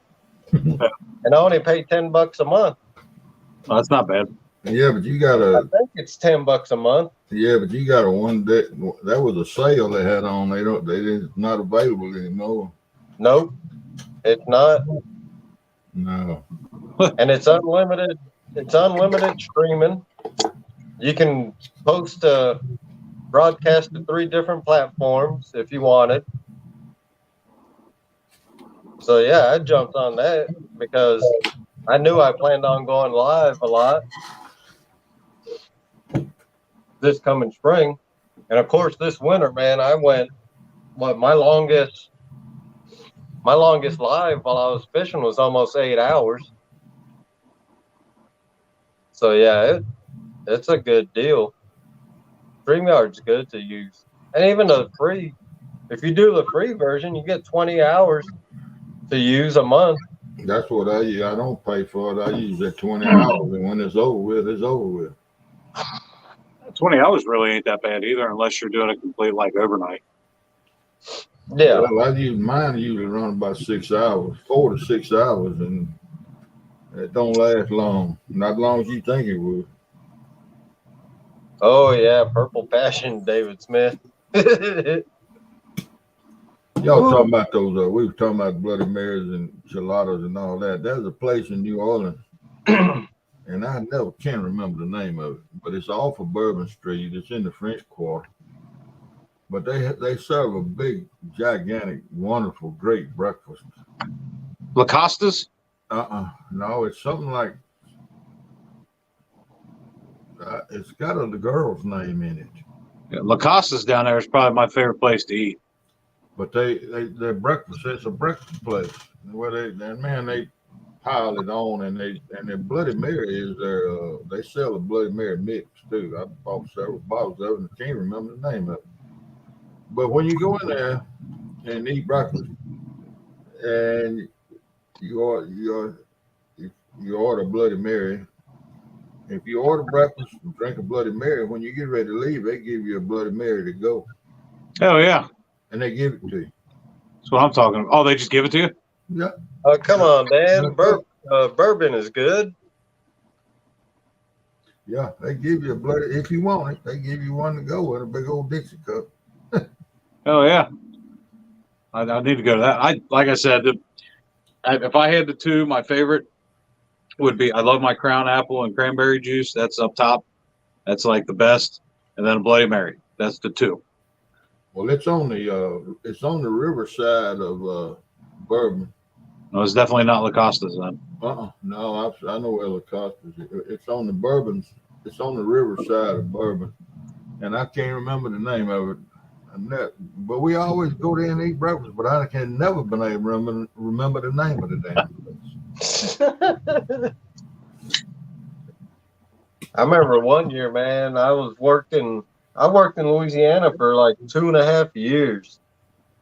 And one year we was right one street over from Mardi Gras, from Bourbon Street. Oh man. We worked because I used to put in bank equipment. I was up in the ceiling, running the drive-through lane, all the plastic pipe up there. I put my head down, tell my buddy to pass me something up. I look past him. There's this chick just walking down the street. She had all kinds of beads, but she didn't have no clothes on. That's why you had all kinds of beads. That's right. Boy, she was drunk as hell. Like, what the hell's going on? He goes, man, don't you hear That's all Mardi Gras, man. Yeah. He's like, it's Mardi Gras time. I don't think you can go to New Orleans during Mardi Gras and see anybody with clothes on. Yeah. If you You know, do, I've always said every national football, every NFL, every college final. Yep. Every one of them ought to be in New Orleans. Yep. Exactly. There ain't nowhere else in this country like New Orleans for festivals. I mean, for a party. No, that's still been the only other. I've been to everywhere in the United States except for Alaska, and the only other place that I've found that parties as good is SoCal, Southern California. That's it. That's the only problem with that is California. Yeah, I know. I'm never going back there again. Hey, you see what David Smith said? Where's David Smith? That last comment, cafe. I can't remember what that says. No, it ain't the beignets. I'm trying to find it on here.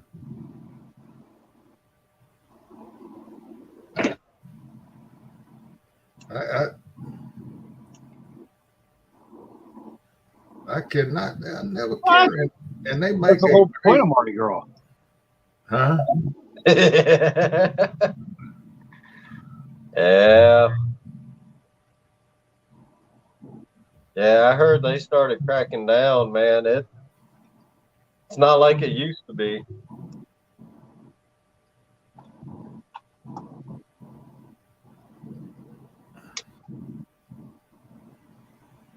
And the wind is bad up here. He went and see who is that? They went when? In 07? Yeah. I went in 68.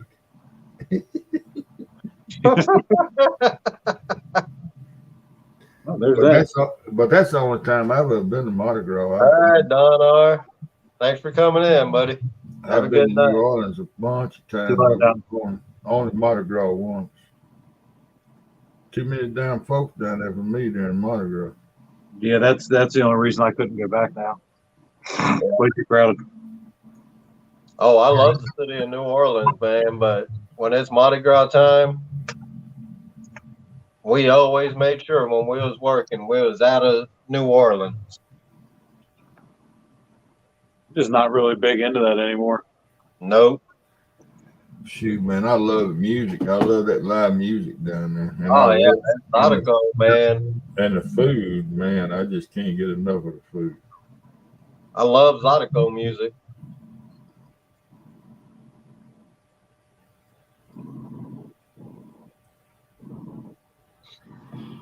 I cannot find it. Let me search. Let me do this stuff. He will find it before this is over. I was gonna say, Dan, that's a Winnebago, man. That's the lake I fish. One of the lakes.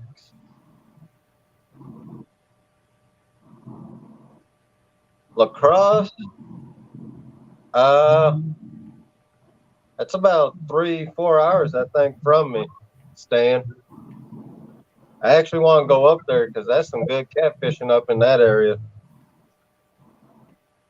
That's right there on the Mississippi, man. That'll be one of the spots hopefully I get to hit this year.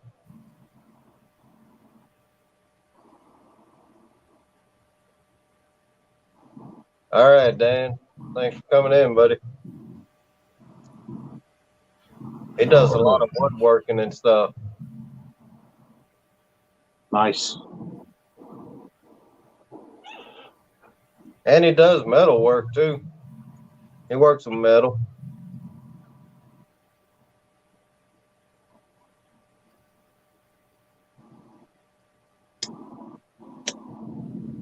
Oh yeah, Dan. It'll be there until the end of August. Clean shaven.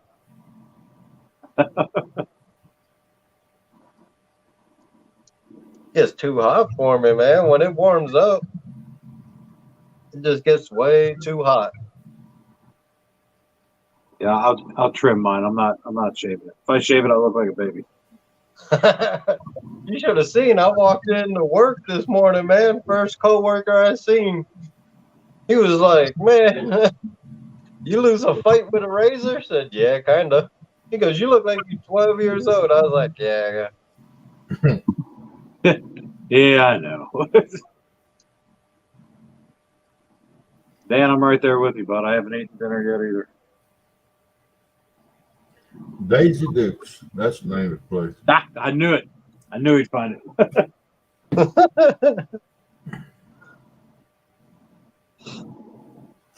Yeah, look at here. Put me on full screen now. Sure will. There's a picture of the Bloody Mary. Oh my God. Is that a crawfish there? Oh, yep. Yeah, Oh my God.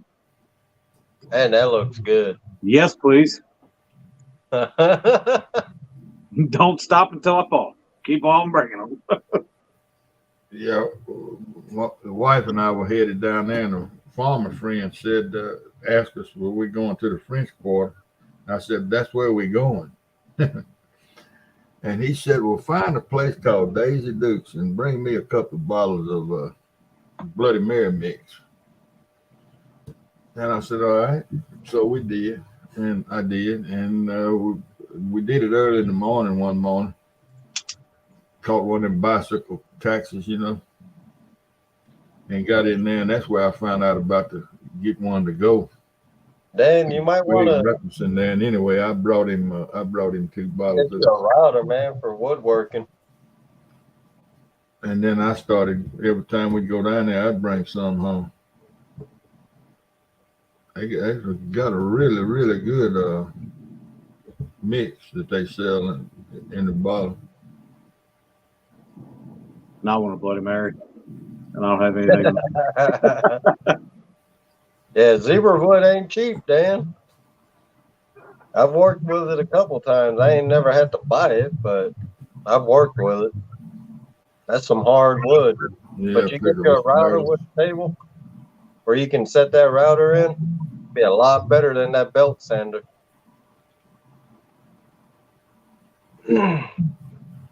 So I don't know how much truth this has. I was looking, actually, just kind of scrolling through his stories a couple weeks ago.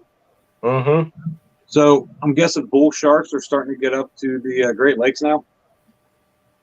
I've heard stories, but it's too cold for them to. This was about 4 weeks ago. It was in the Michigan, whatever reporter they got. You know how they got the dam set up? Yeah. They're finding them right there by that dam now. Huh. That's crazy, man. You're gonna have to find that. I'm just saying. I mean, I'm pretty sure it was from like 2-3 weeks ago. I've heard stories of them being in there, but they say they don't last long because it does get cold.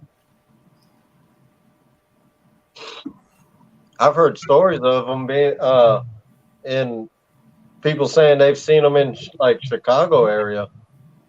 Right. That's what I'm. Good. That's not good. No.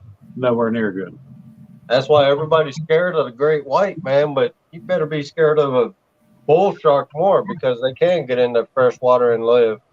Well, they're more aggressive than a great white. Yep.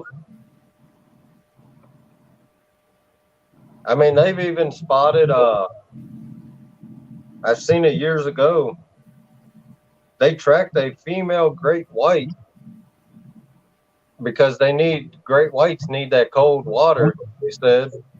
They've tracked her all the way to Hawaii, off the coast of Hawaii, man. That's not good either. I don't know. I told Casey a couple nights ago.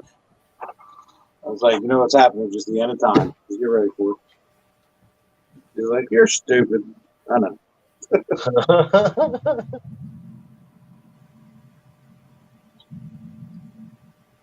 I mean, I've seen some shit. Man, thanks for coming in, buddy. I've seen some shit all over. Yeah. But, the last 2 years, it blew me away. Just everything. Yeah.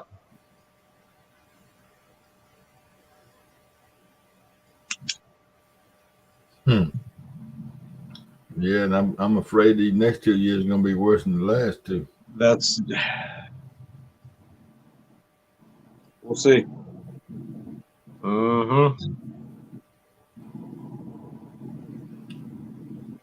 I thought it got bad when we were told we couldn't hang out with people or family or anything else. I was like, what the hell is this? Yeah. I'm trying to kill the information highway.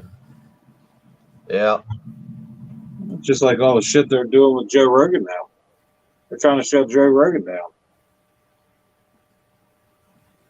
Because he has people on there that aren't afraid to say shit. And they're like, oh, we can't have that. So now all of a sudden he's the R word and everything else. It's ridiculous.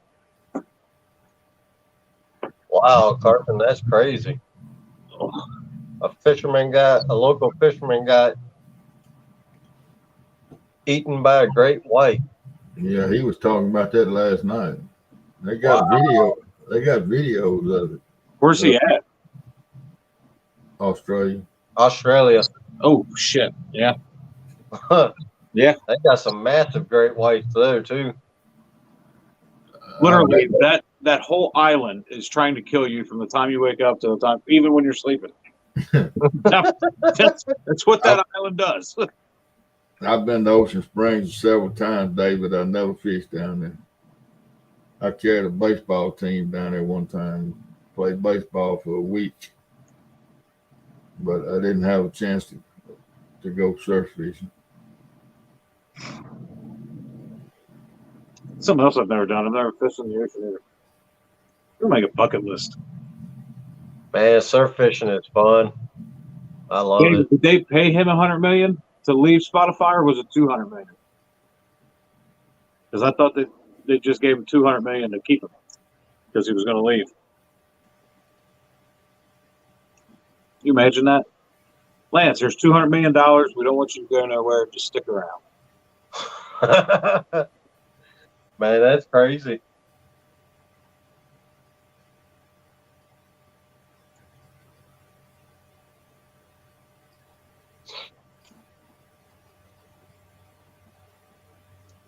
Yeah, they're Okay, baby. No, I never fished down there. I never fished saltwater. When I was a real little boy, I had an uncle that lived in Gulfport, and we went out there. Oh, that's crazy. We waded around in the edge of the Gulf with a stick trying to get a flounder. I think they said flounder at night. And I couldn't do nothing for watching for cottonmouths. I didn't realize they didn't have cottonmouths in the ocean. The only thing I knew about water and at night was it's going to be full of cottonmouths and bullfrogs. Yeah. I was a little bit boy. I was about 6, 7 years old. Flounder fishing, that's fun. I learned to do that. Rode the Gulfport in the back end of a pickup truck covered up with blankets. Dang. My stepdaddy won, I don't know how much money. He won a bunch of money. He was a gambler. And he won a bunch of money in a card game. And we went to see my uncle. That was the first road trip I ever went on. And rode it in the back of a truck. can't do that shit no more. No, and it's in the wintertime. Oh, God. Oh, Lord. No wonder you needed blankets. Yeah, no. They put my little, I had a little baby sister at the time, and she rode up in the cab with my mama and stepdad, and so I rode in the back of the truck up against the cab, covered up. And hell, it's about 3/4 of the way with gravel road. That was a shitty ride. Yeah. Yeah, it was. Man, Yeah, it lasted about 7 hours. In 1957, 58, long in there. Lord, that must. I ought to write some kind of book. 7-8 hour ride in the back of a pickup? No Yeah, thanks. in February. Wow. 100 million to leave. I grew up in the back of a pickup, man, but I wouldn't ride that long in the back of one. Well, it's either that or starve. I had to go where the food was going. Right. Yeah. I was a little bitty boy. I was, I guess, 6. Just turning 6 or just turning 7. My mother and stepdad got married when I was a little over 6 years. Well, they got married before I started school, so I could have been 6 or 7. Mo Baird said a World War II commercial fisherman pulled out a bull shark off Alton 2. Alton, Illinois. Alton, Illinois, Mississippi River. I think it was 1,500 miles from. God, that's a long way from the salt water. I've heard of Alton, Alton, Illinois. That's where the Missouri dumps in, Oh, really? right above St. Louis. Okay. Good catfish hole right there, man. It was. It was till the bull shark ate them all up. It was. Yeah, he found him a new feeding ground, all right.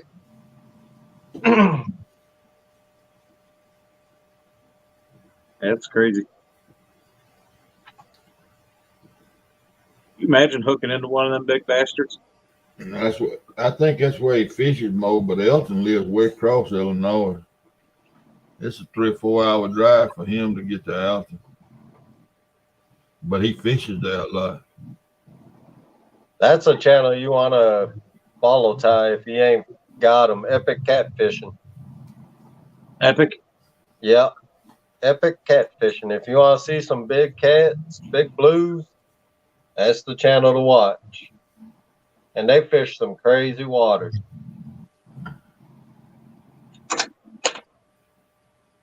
Last year, he actually had a rod and rod holder get yanked off his boat. Jesus. And he said he watched it for about 10 feet in the air before it hit the water. One of them old plastic rod holders. Can you believe he's out there fishing the way he fishes and had plastic rod holders? He catches them big told him fish. So. I told him I'd send him some money. He could buy him some good rod holders. Him and John catch some big fish, though.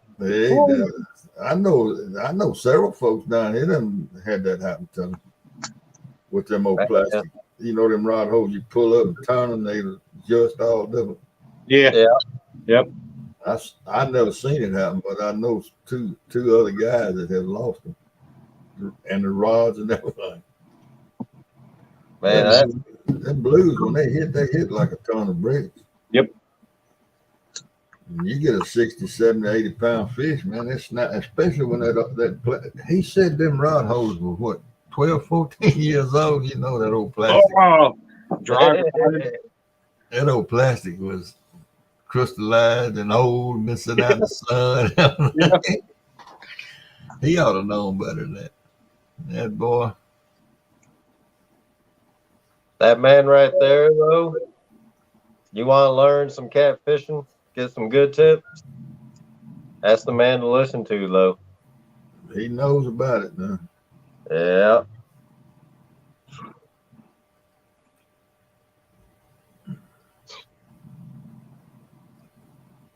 We'll probably end this in about 7 minutes or so.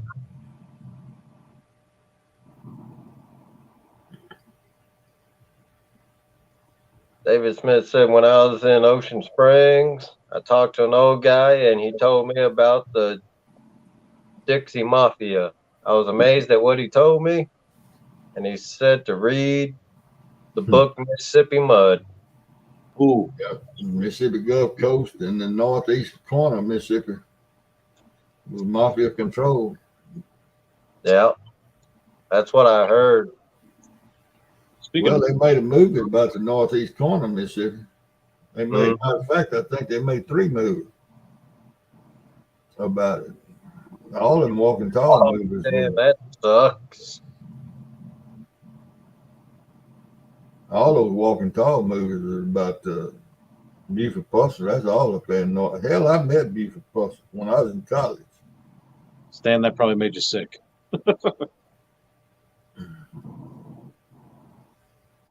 Yeah, I've heard some stories about Mississippi, man. Whew. Well, I'd seen that Mississippi Mud, and there's a beer that we tried before, and it was called Mississippi Mud. Best beer I've ever had in my entire life. I was just about to ask, how was that? Absolutely amazing, and it's cheap.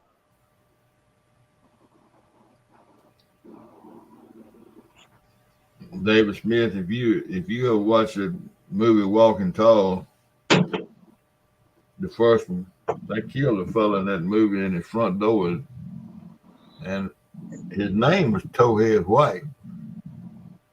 That's what his real name was. That's not what they called him in the movie, but his name was Towhead Man, White. nice bottle. He was from my hometown, and he left the farm and went off up there to Carnes and got involved in all them honky tonks and everything. But his real name, last name was Mongelarty. So that movie Walking Tall was actually based on true. Yeah, Buford Pusser was a mean motor scooter. I know that. Huh. They had a running back at Ole Miss at that time. During that time, the last name was Cunningham. Dadgummit. The last name was Cunningham. He was smart as a little boy. And he was up there in one of them honky tonks on the state line, and Buford came into place with that club he carried, and told them Ole Miss boys, it's all football players. Told them they need to get on back down to Oxford before they got in trouble. Glenn Cunningham. Glenn jumped up and smarted off to him, and they had to carry him back to Oxford. He didn't make it to football practice for several days. Wow. He hit him with that damn accent or that whatever that thing was. Yeah, Buford was bad news. Dang, man, that's crazy. Yeah, he was bad. I mean, ain't no doubt. But he cleaned that place up. Yeah, it was a damn good movie. Yeah, it was. I think that was like one of the Rock's first movies too, wasn't it? Besides Scorpion King. Oh, this was before The Rock. This wasn't The Rock. No, I'm talking about the movie they made. Oh. No, this was the original Walking Tall. I can't remember that fellow's name, but it wasn't The Rock. They killed him over in Arkansas in them Ozark Mountains. Oh shit, really? Wow. They jimmied the brake lines on his car and he wrecked. Don't piss the wrong people off. Yeah. Yeah.